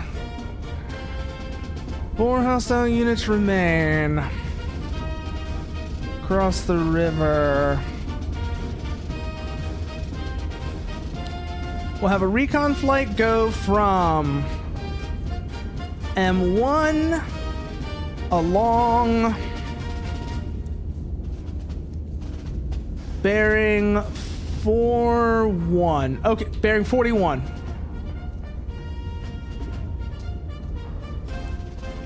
Scout plane.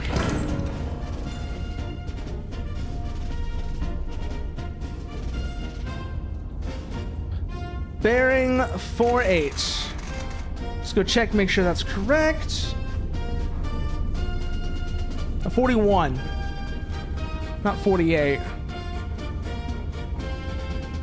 Grid square is correct, though.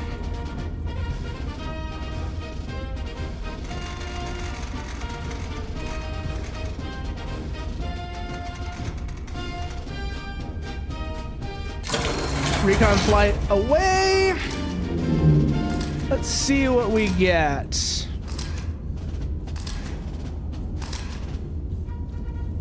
Oh, wow. Perfect run. All hostile assets identified. That's what you love to see.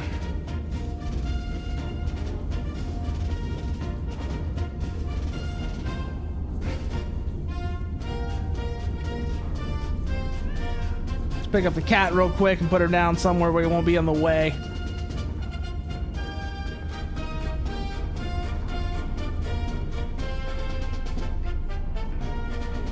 Put you down there.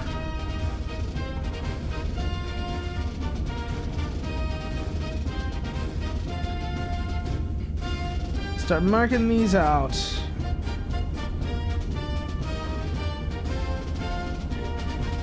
This one's done, so it can go.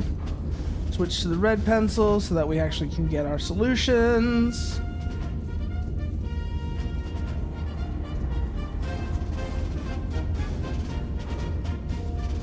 God damn it, Haster.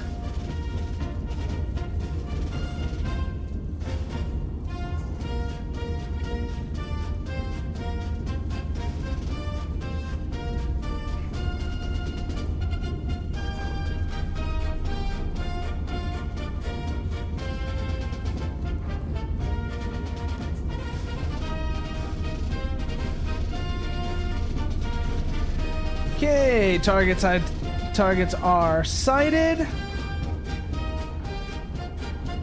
Start the loading procedure.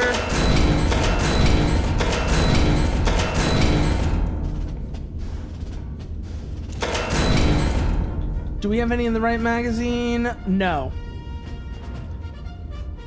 Let's try something, actually. We're here. We've got them. Let's see what they do.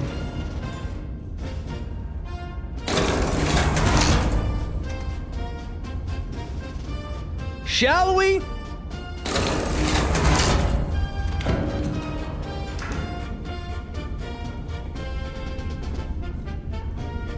Incendiary shell.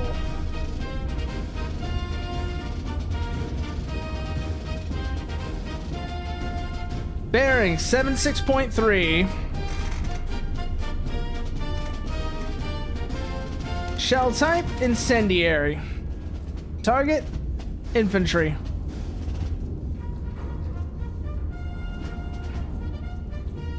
Range 10.67.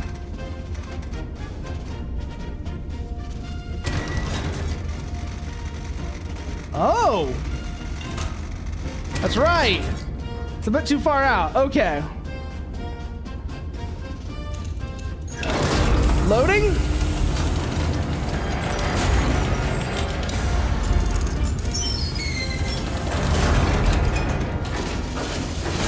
Charges are set.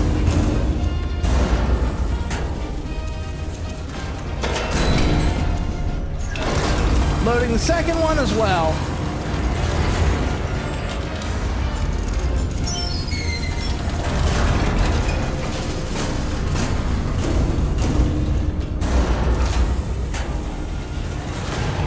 Azimuth 76.3.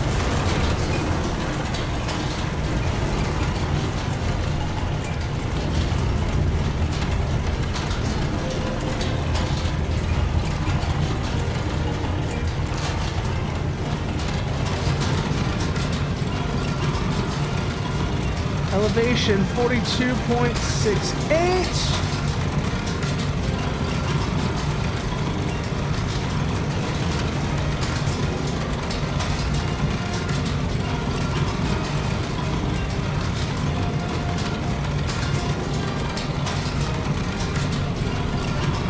.3. Gun is armed. On the way.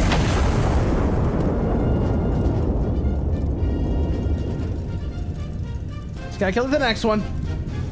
8.39.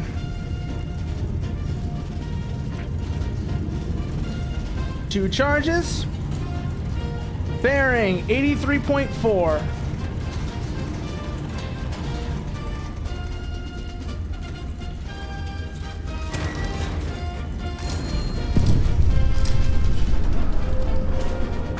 Yep, they're burning.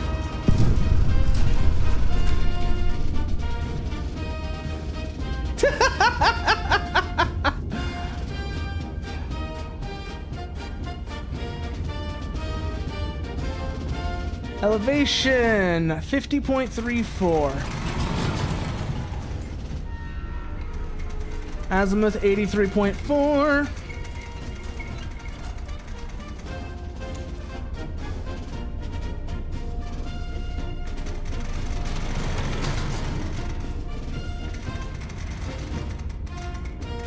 .34.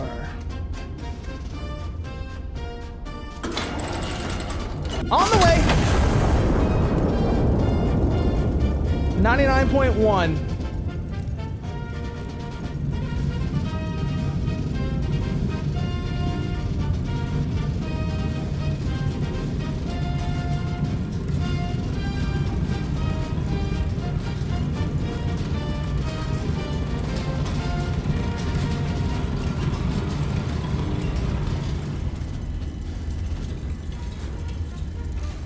There's no nasty surprises here. Well, we got a nasty surprise! All right, new artillery, new counter-battery assets identified. Let's get these guys ranged in and start the process.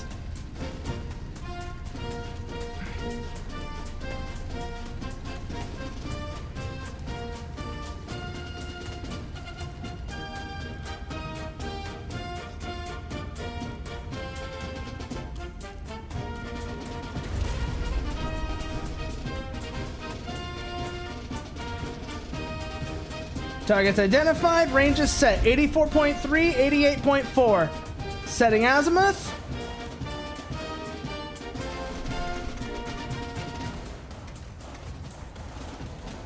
Range, 7.82 kilometers.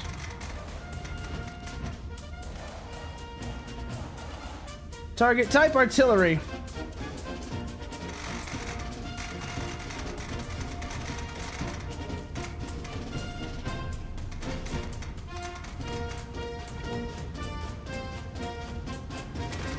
First target set. Second target, bearing 88.4. Range 8.88.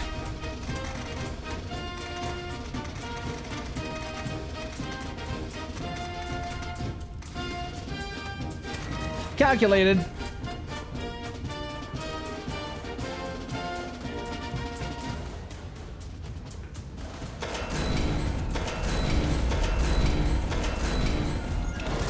Loading.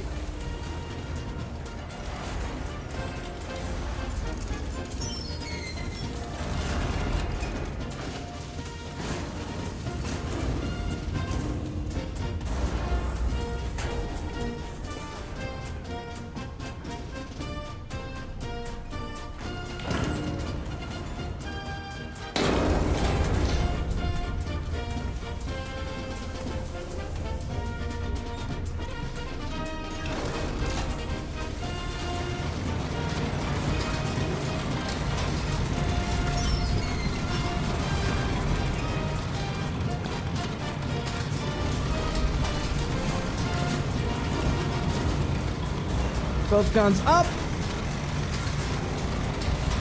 84.3. Elevation 46.92.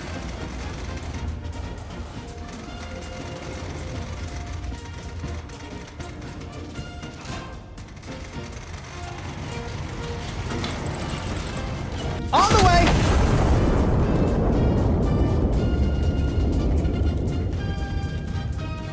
Next bearing, 88.4.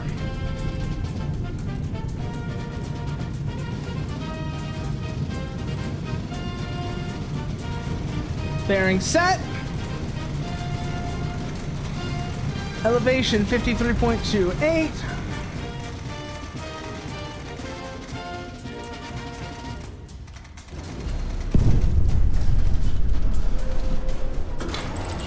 Gun is armed. On the way. Goddamn steam leak in the left loading system. Someone's gonna have to have a look at that when we get done with this one. Because that shouldn't be acting up so badly, you think?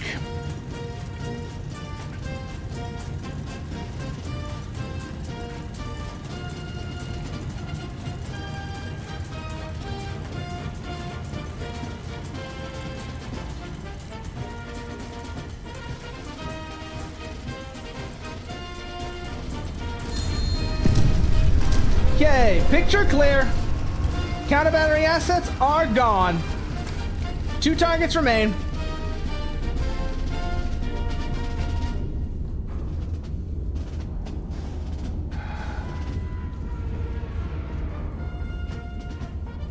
So, about that unpleasantness with the intelligence there. Right.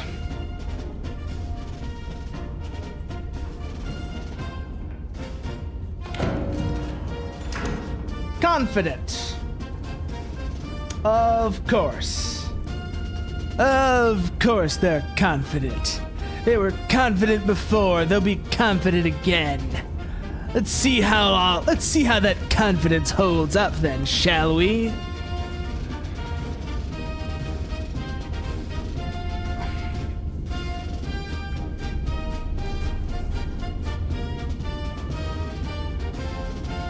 $99.1.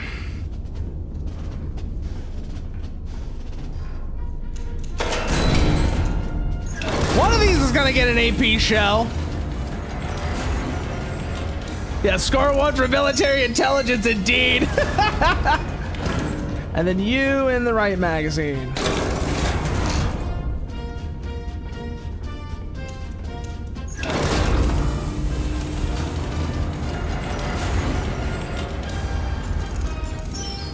Target types, infantry. First bearing, 99.1.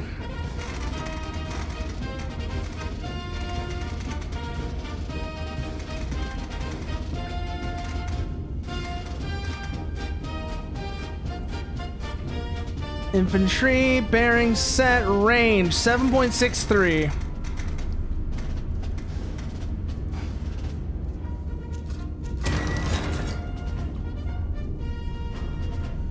I can target. Bearing 110.1.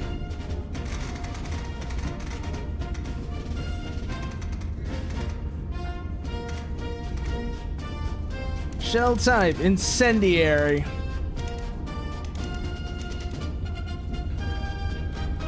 Same number of charges, range 6.17. Calculate.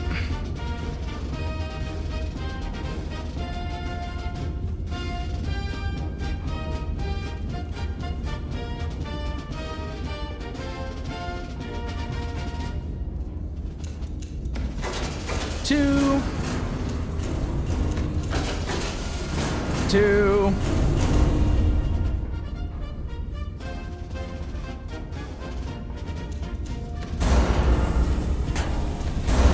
Projectile. No. Finish the loading. First bearing is 99.1.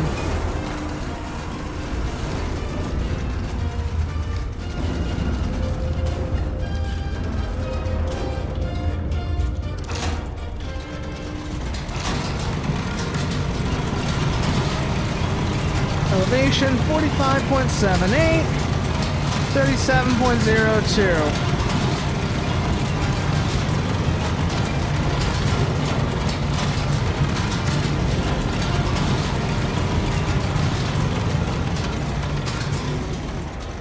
Set you real quick. You're good. You need a slight adjustment.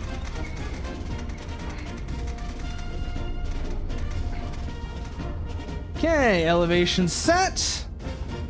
Azimuth is correct for first target. On the way. Second target, azimuth 110.1.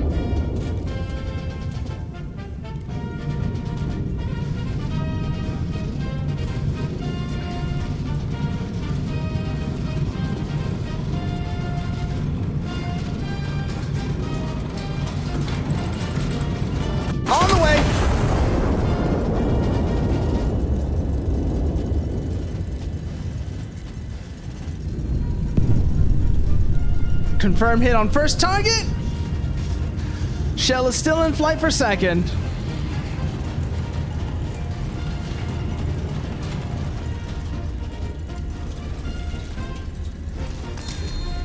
Confirmed impact. All hostile assets destroyed. Well executed. Sector is clear.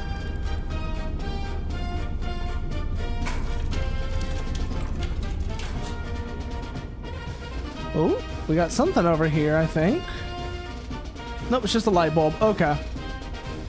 Well, let's have a look around. See if there's anything I might be not noticing. Oh, not that.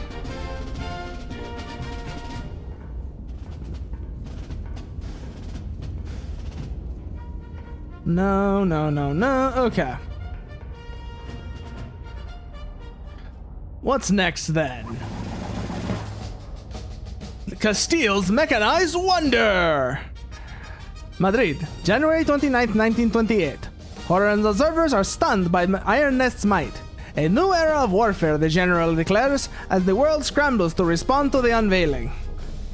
General Vast's Iron Nest project is exclusively a preemptive self-defense measure. A shield, not a sword, the General insists. Is it the one about the foot crater nuker? Because I did find that one. I did find the one about the foot crater where it's like a shell, you know, I fell into one of your footprints and then a shell landed, wiping out my squad. I only survived because of the hole that your foot made.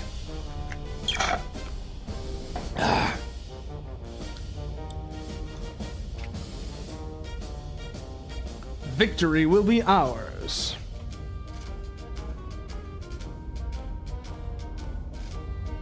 That exact note, yeah. I figured it would be that one. Ooh, now we have the high capacity shells. Lovely. Now we can really make things go boom. What have we got here? Iron Road, Skirmish, Challenge. Valle de Mulas sits astride the supply corridor High Command intends to sever ahead of the coming advance. The garrison there is expecting reinforcements by rail. Before we do that,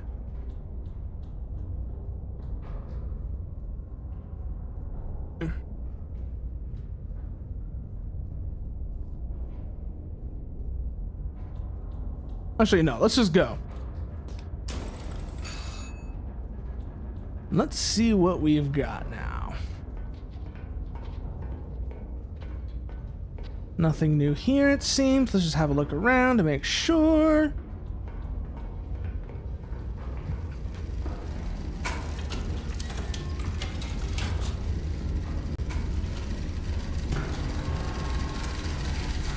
Allied forces are advancing on Valle de Mula. The town controls the primary supply corridor through La Mancha. Its capture is required to sustain the offensive. Enemy troop train is inbound along the corridor, reinforcing the garrison ahead of advance. Train will reach Valle de Mula main station at approximately T plus 10 minutes 10:16:50.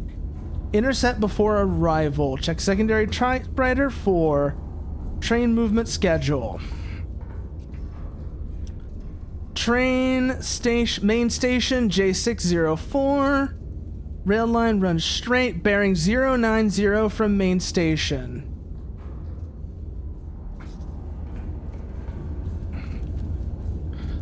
Okay, so waypoint A.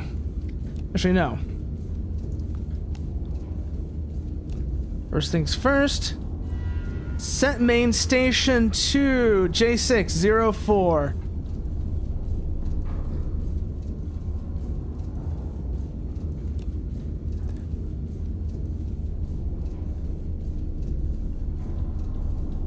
Waypoint A, 6 kilometers from the station.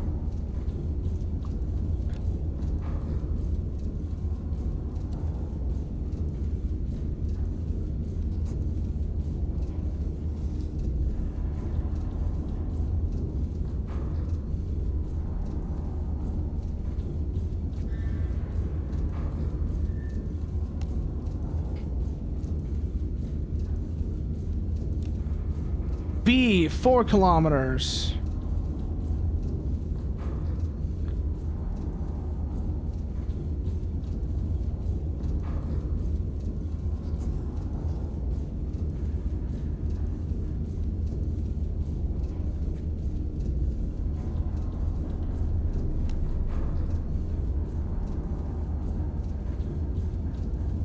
And C 2 kilometers.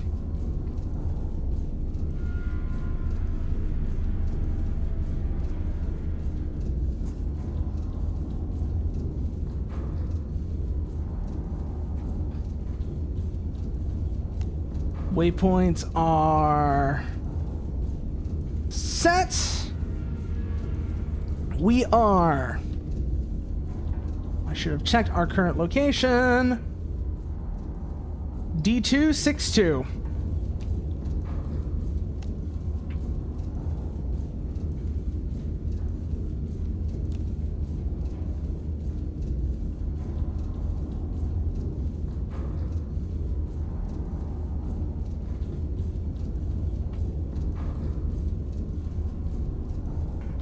But we got something here.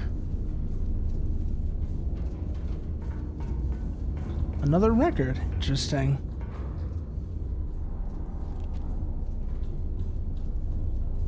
Let's see what this one has on it.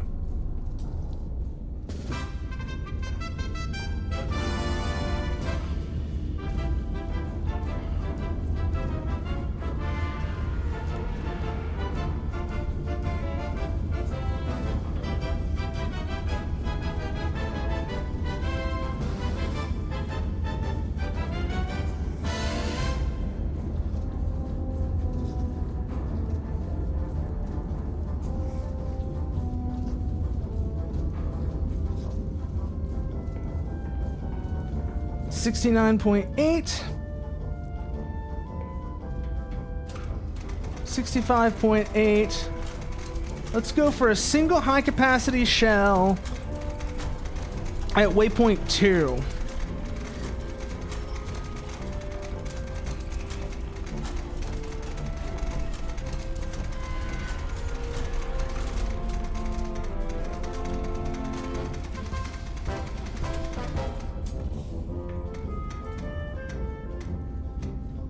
That ought to do it.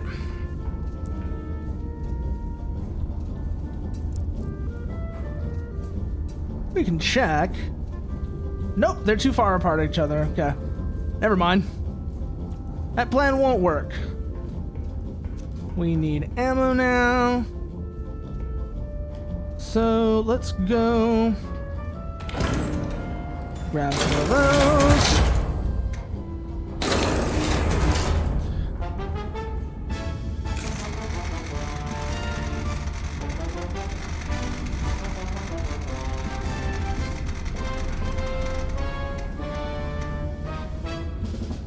We're not going to make that one.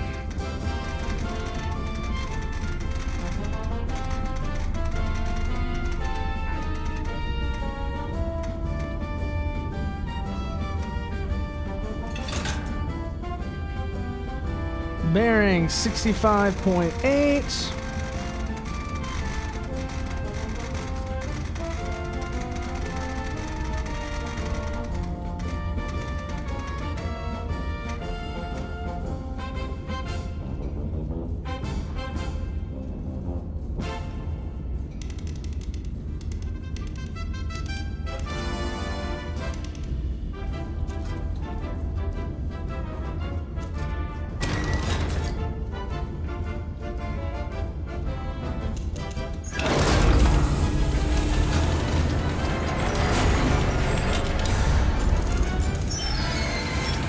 Let's get the second one prepped as well.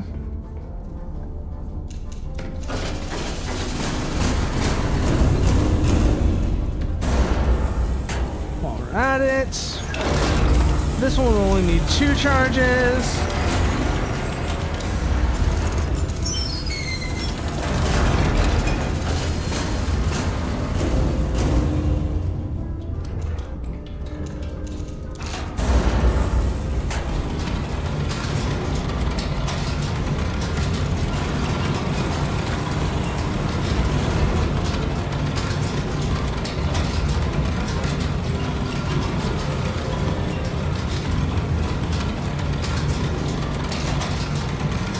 Wait, does it actually tell you time of flight?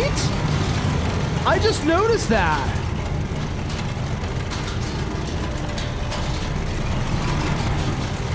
Okay. It actually does tell you shell time of flight.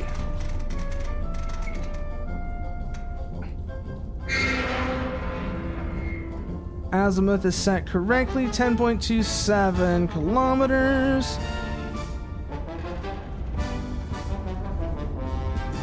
Yes, that's all correct. Let's get the second round as well ranged out. 8.53. So we know 10, 10, 10. We also know left gun will approximately have a 27-second flight time. So 10:09:50. 10:09:43 will be firing point. Firing time for left gun.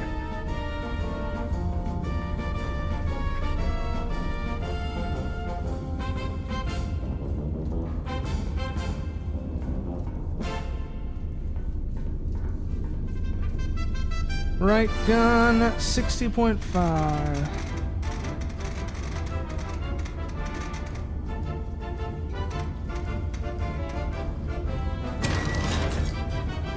$34.12.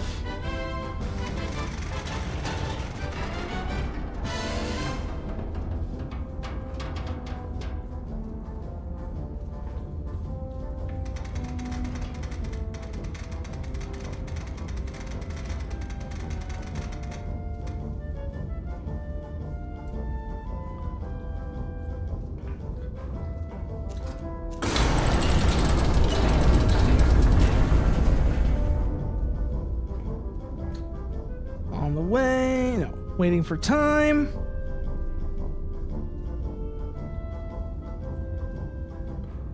$13 seconds. 10, 9, 8, 7, 6, 5, 4, 3, 2, 1. On the way! Next bearing, 60.5.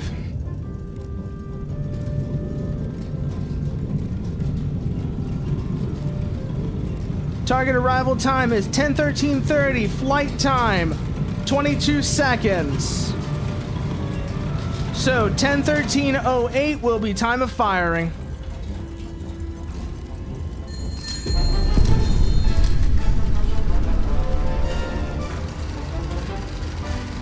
Train crippled a single strike.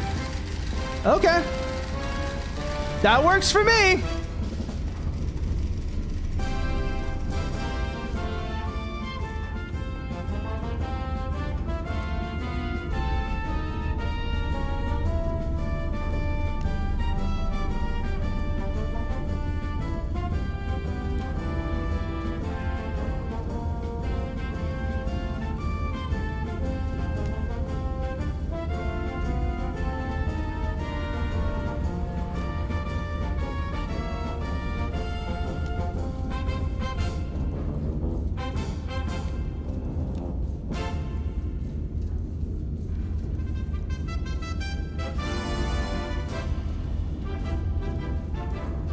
Let's see, if we take a high capacity shell and just toss it there, that'll wipe the whole area.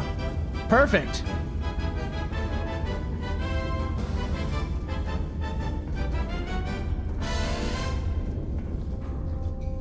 Let's go ahead and grab one of those.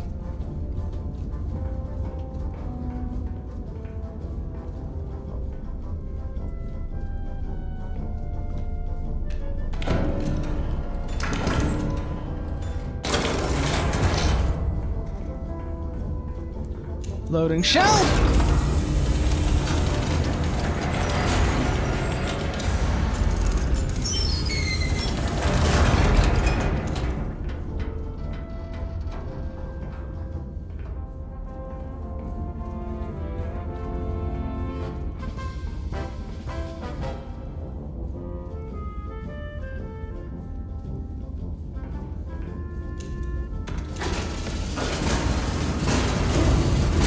Charge is loaded. Elevation remains the same.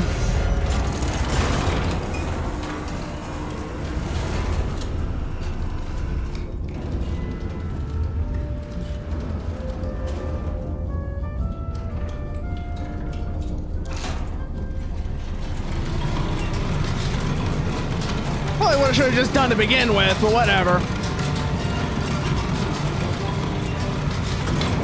Arming the gun.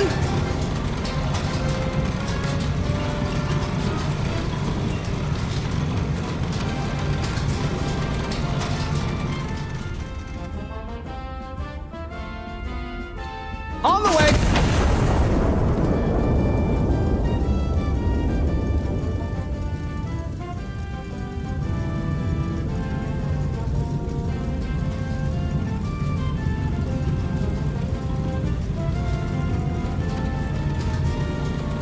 Bet the cat. And let's see if that wipes the zone like I predicted.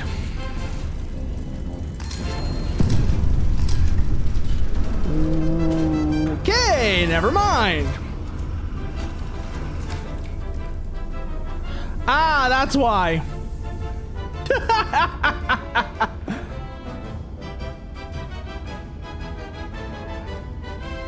I changed the azimuth preemptively.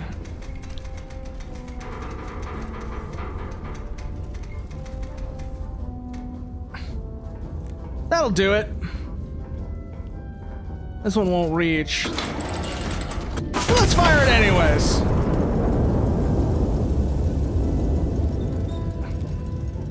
Grab ourselves another high capacity round. And this one will do it.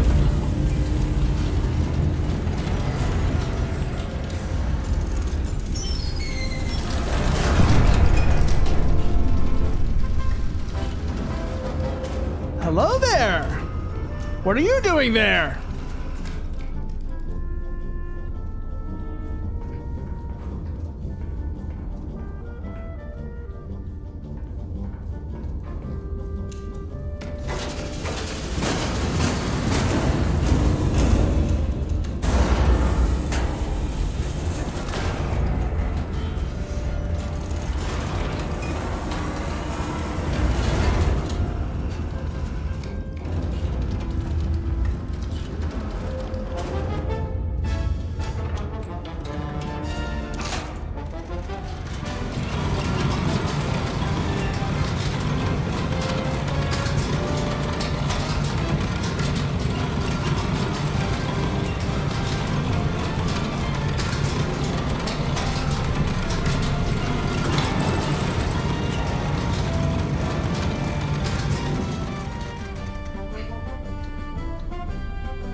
On the way.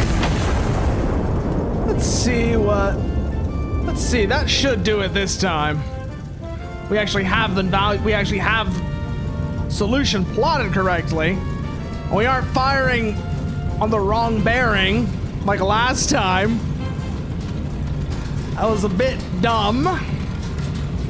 But let's see if any new surprises show up from that. Well, that should be all of them.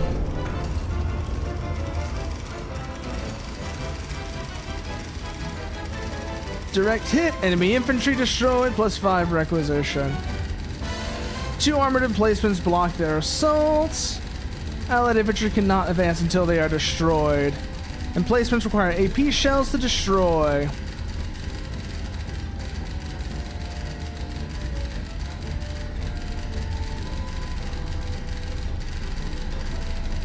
Signaling before you have completed your task will result in mass casualties.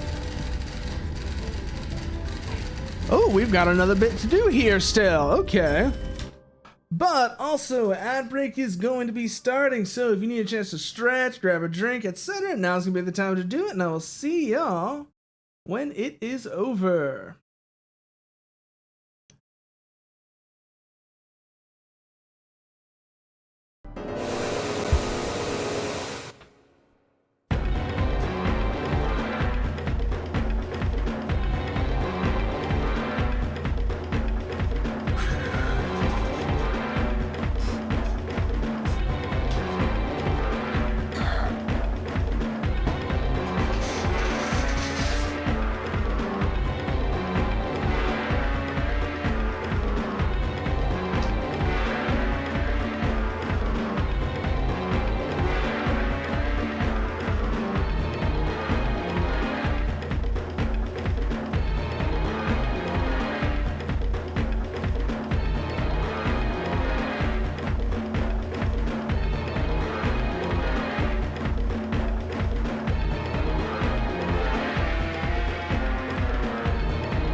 are back.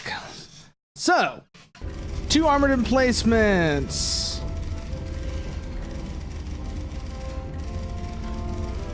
Spotter 1, spotter 2, locations confirmed. These fire missions are done, so they can go.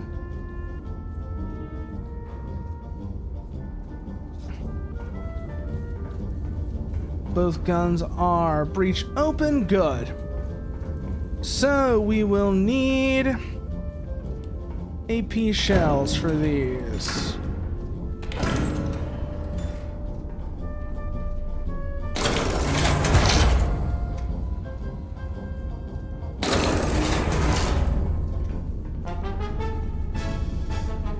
Let's see.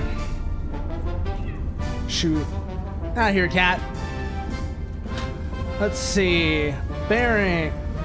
Spotter location. Spotter 1, H757.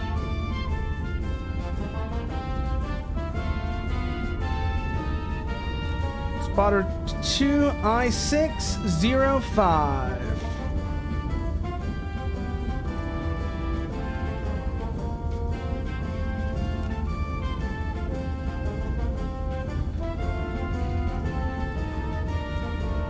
Bearing 139.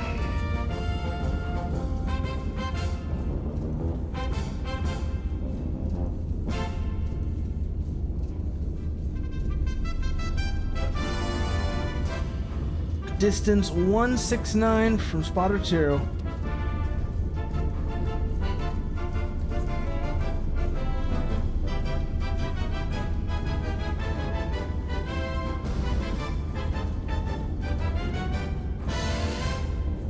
Pillbox 1 will be here. Pillbox 2, bearing 121, spotter 2.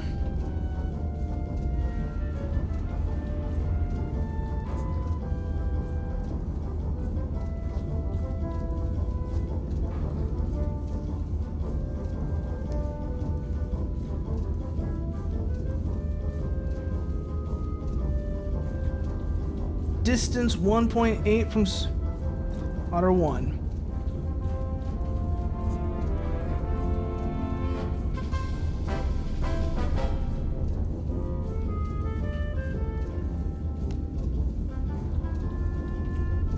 I have a feeling things are going to get very interesting after we get through with this engagement.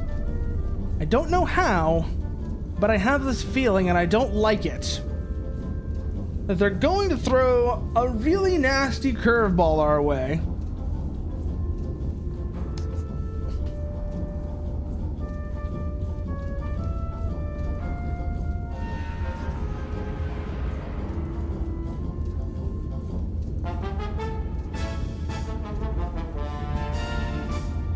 D262, we shouldn't have moved. Let's make sure that's the case. Yeah, we haven't moved.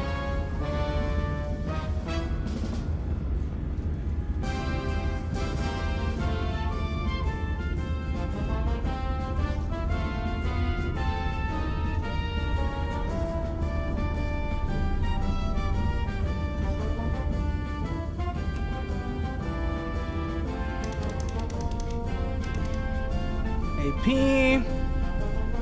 Bearing to target 60.3.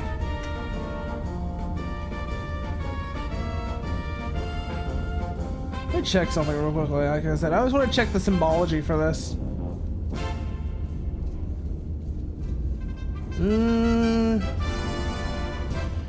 Doesn't have anything.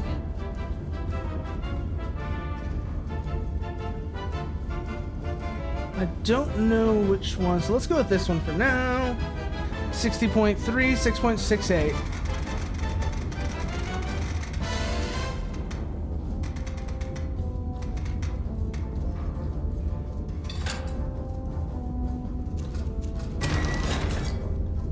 $50.8.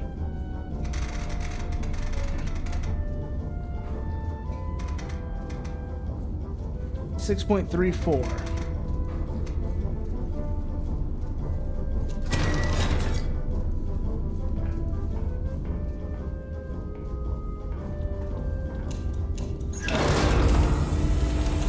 Shells loaded.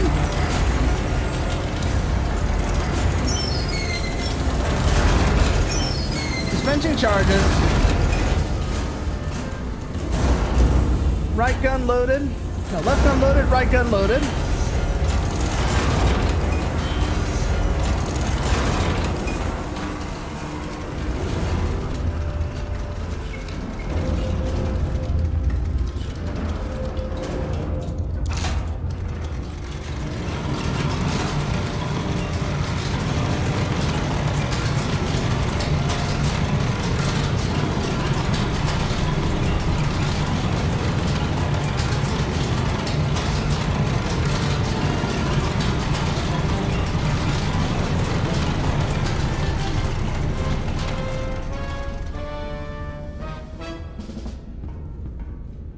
.3.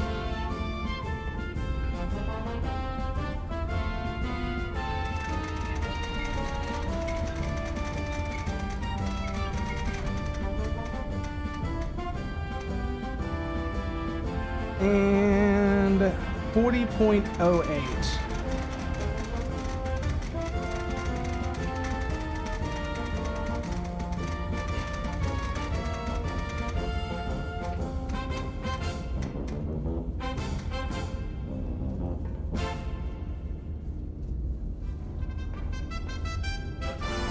Right gun is set for first target. On the way.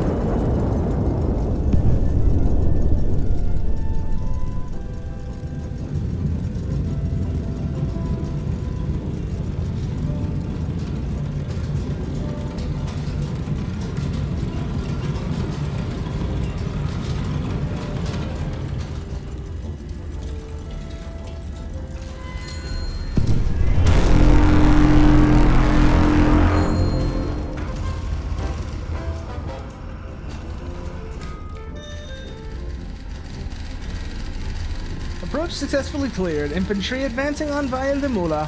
Primary objective complete. You may stand down. Remaining enemy elements in the town are no longer a required target. Continued fire support is authorized at operator discretion. Okay.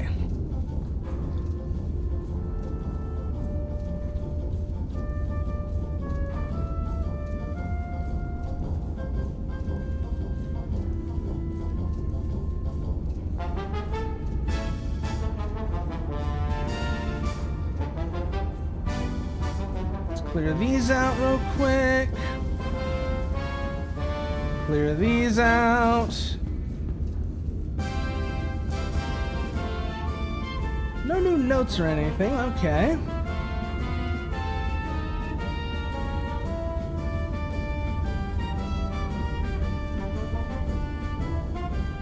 Let's just take care of that real quick.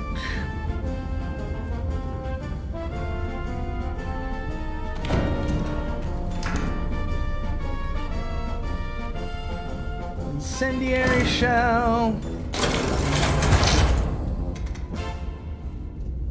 in each magazine. There we go.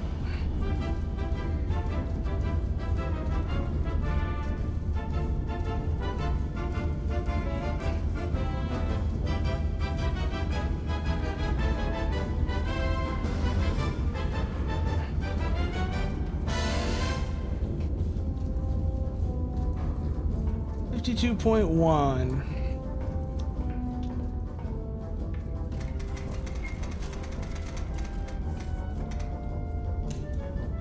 .84 kilometers.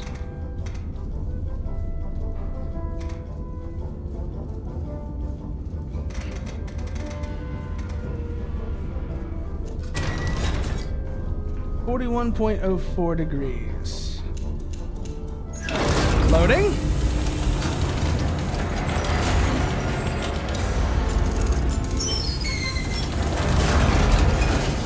Charges set.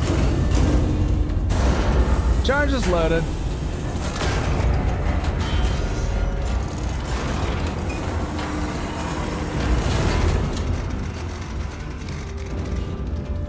$67.6.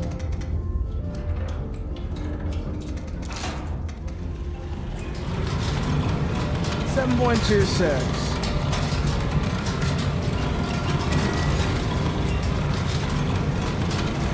43.56.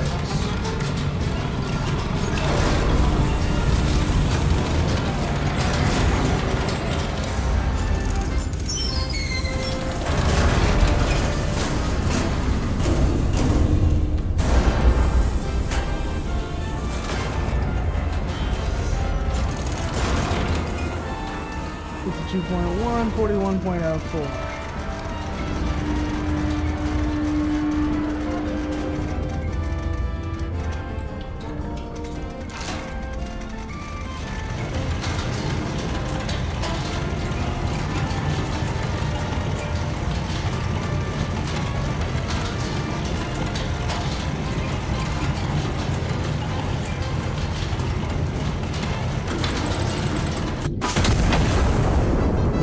Right gun. 43.56.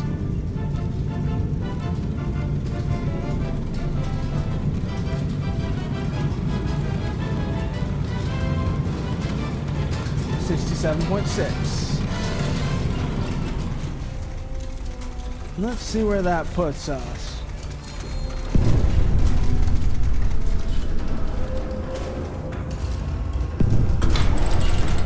On the way.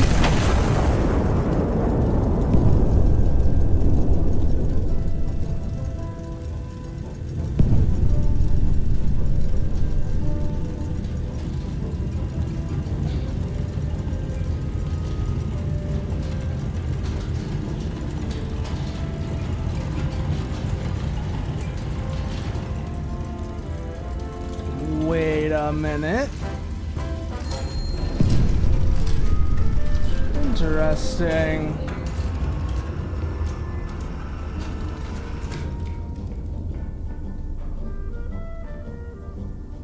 Fire spreading. This one didn't spread. Okay. Cut off that steam leak. What do we got here now? One left. But also whatever that is.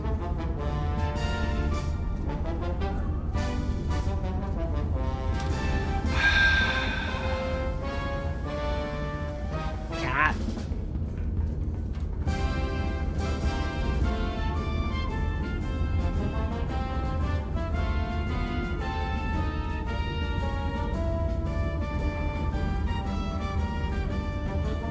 Let's see. You're done. You're done. We've got 2 targets remaining.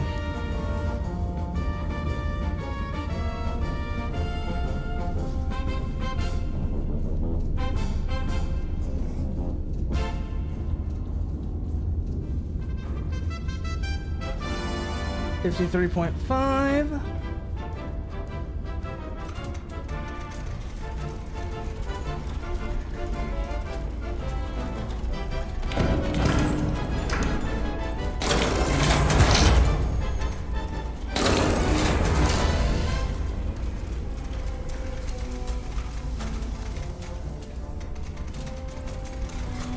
Probably should not have done that.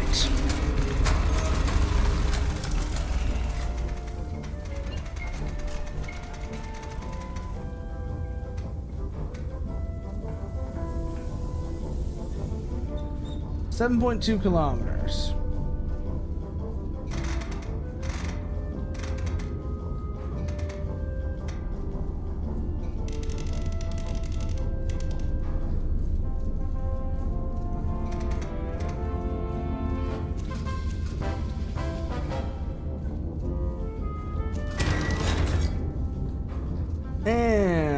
62.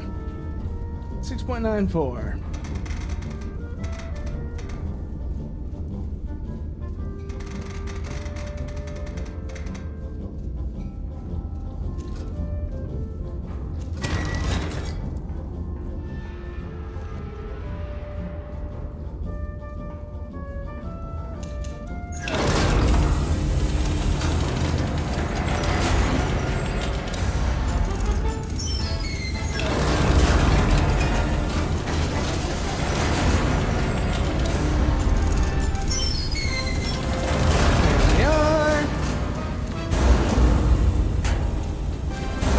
Guns ready.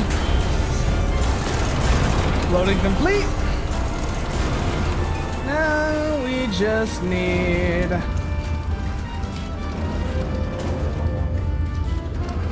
so 53.5. Elevation is 43.2.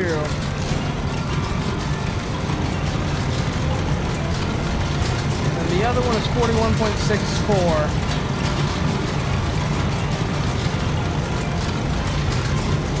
Where they end up before we make any adjustments. Then we'll go from there.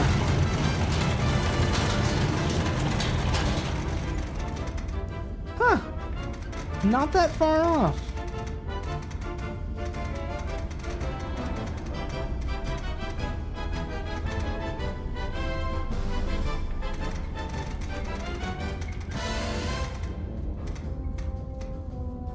So 53.5, which corresponds to the 43.2, which is the right gun. All the way. Left gun. 62 degrees.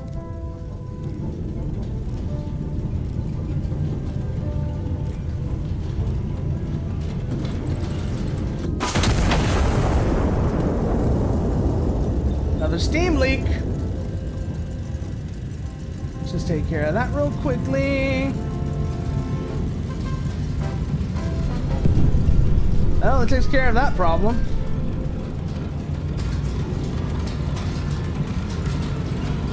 And final enemy unit is gone. That should be basically everything now.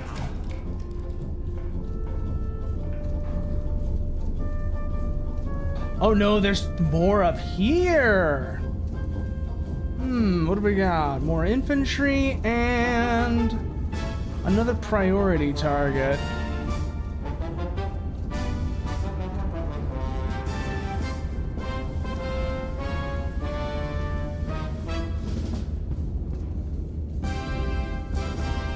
.2, 8.18.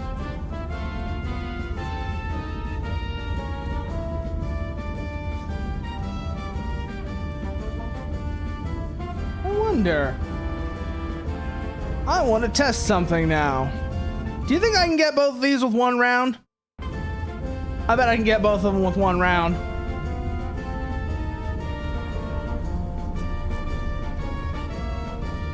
Let's find out if I can. Not quite. Okay.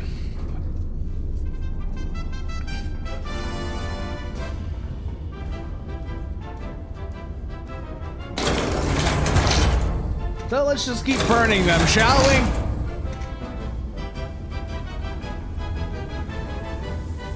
We love fire. Cleanses.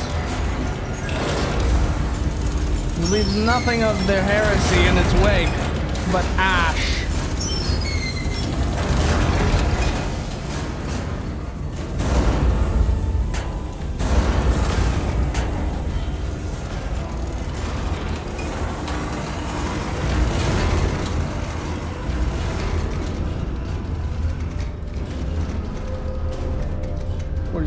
.2, 8.18.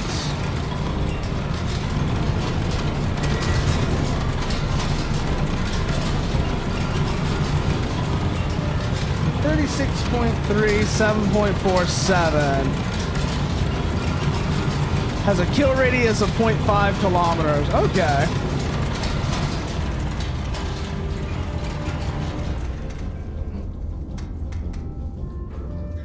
Let's see then.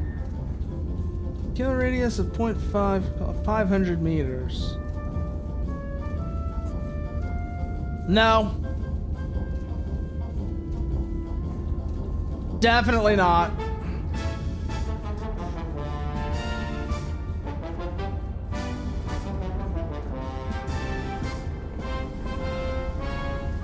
Anyways, so 7.47.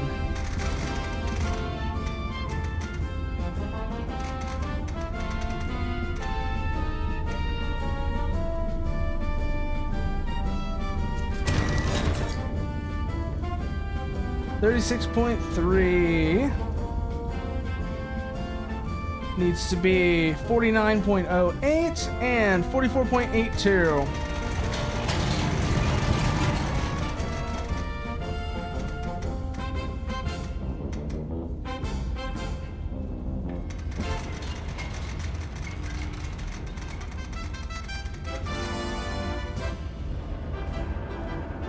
Azimuth 47.2.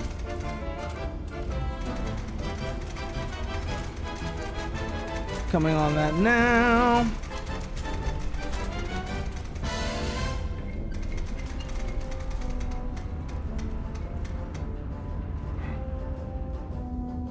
Right gun 49.08. On the way. 36.3 is next target.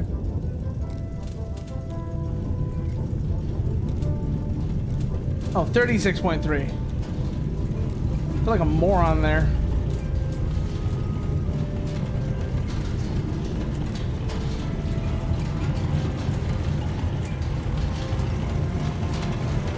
And on the way.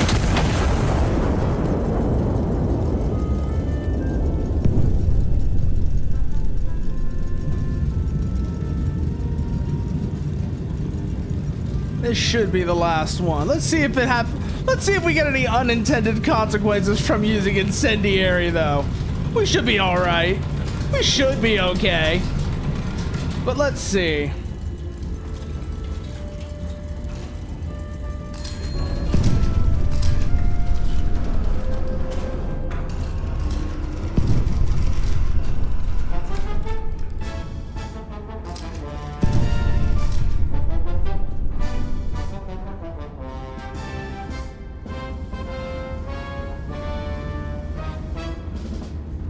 The fire spreads! The fire rises!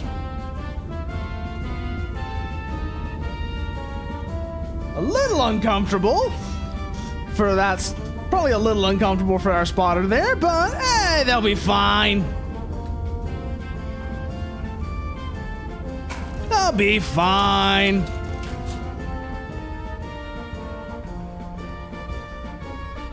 But let's see. Rebel relief derailed. His Majesty the King congratulated the general and the army on their continued transportation reforms, describing them as an investment in a brighter future for all loyal Castilians, present and future. Foreign crates found on traitor's train. Quartermasters inventorying the derailed train discovered several crates stamped Fabrique en France, a discovery officials described as unsurprising, since republics lacking a crown to answer to will arm anyone at all. As one officer explained, a king answers to God and history. A republic answers to whichever committee shouted loudest that morning. Loud noises build character.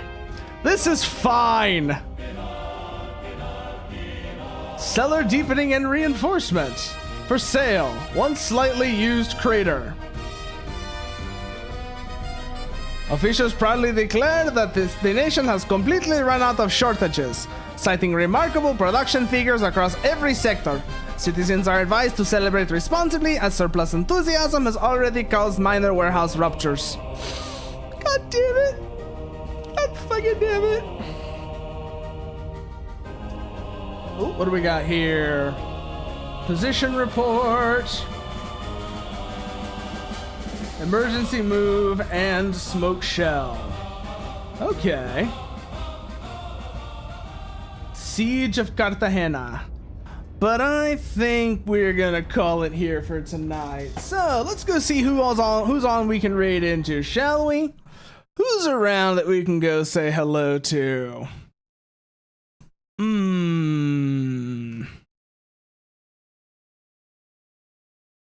Who all is around for us to go and say hello to?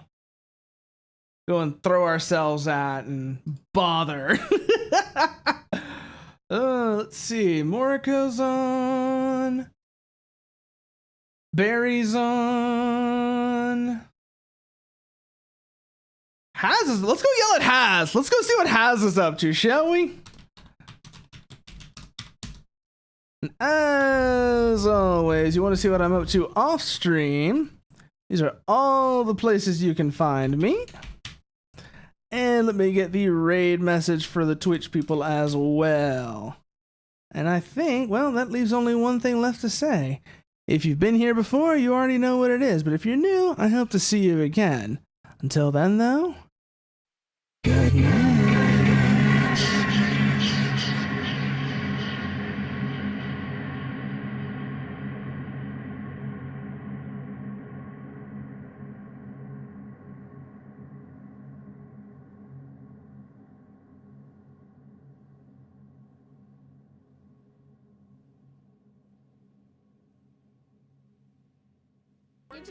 Hi Flora, welcome in. Good to see you, bud. We're doing good. Thank you for the raid. Wow. Recently, I've been I can't get it to work sequentially. Recently, I've made the word style like a secret trigger in my Be chat, not afraid. and it plays the building style How points was Iron sound Nest? from Jet Set Radio. We have been doing a thing. And We've been chatting so the far. code is written for it to escalate sequentially, and it won't work. It just keeps doing it at random, and I gotta fix that. That's weird. Was Yeah. gotten. Hell yeah. Huh. Hell yeah. I mean, we're gonna play a game eventually, Sotek, but for now, we're just chitter-chattering. Yeah, we Also, Sotek, like how you feeling, buddy? yapping. Yeah, how are you feeling? Frick gun. Hell yeah. Hell yeah. Oh man. Yeah, it's crazy. A lot of people that we know got the Rona, and then half the other people, including myself, didn't get it at all. Hi, how are you? So did Sotek and Eldra. Like, how's Eldra doing? You told me Yeah. last time you were feeling okay, but she was feeling. Yeah, how was She's- how was- she's how was- much better how now. was she? Okay, to good. hear. I'm glad. I'm thinking Yeah. about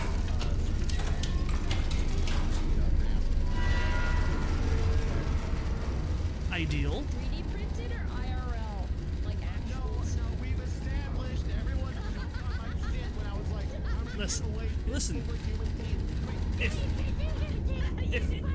Listen, Gingy, to be Oh shit, I'm getting another ring. to be fair, Gingy, if you drill holes in real teeth and attach them to your mask, you're not handing them out. So Technically not. So I you wasn't could going to technically sew do human that. teeth onto the mat. I was going to either could, 3D though. print sharp teeth, or if they didn't conform to the contours of the mask, I was probably just gonna felt it. I will be right back. Goodbye. don't listen to her, she's lying. Like I don't have a necklace Do you think I'm Oh actually- god. of human teeth. No, she's gone forever. She's dead. Okay, we should start Big Walk without her.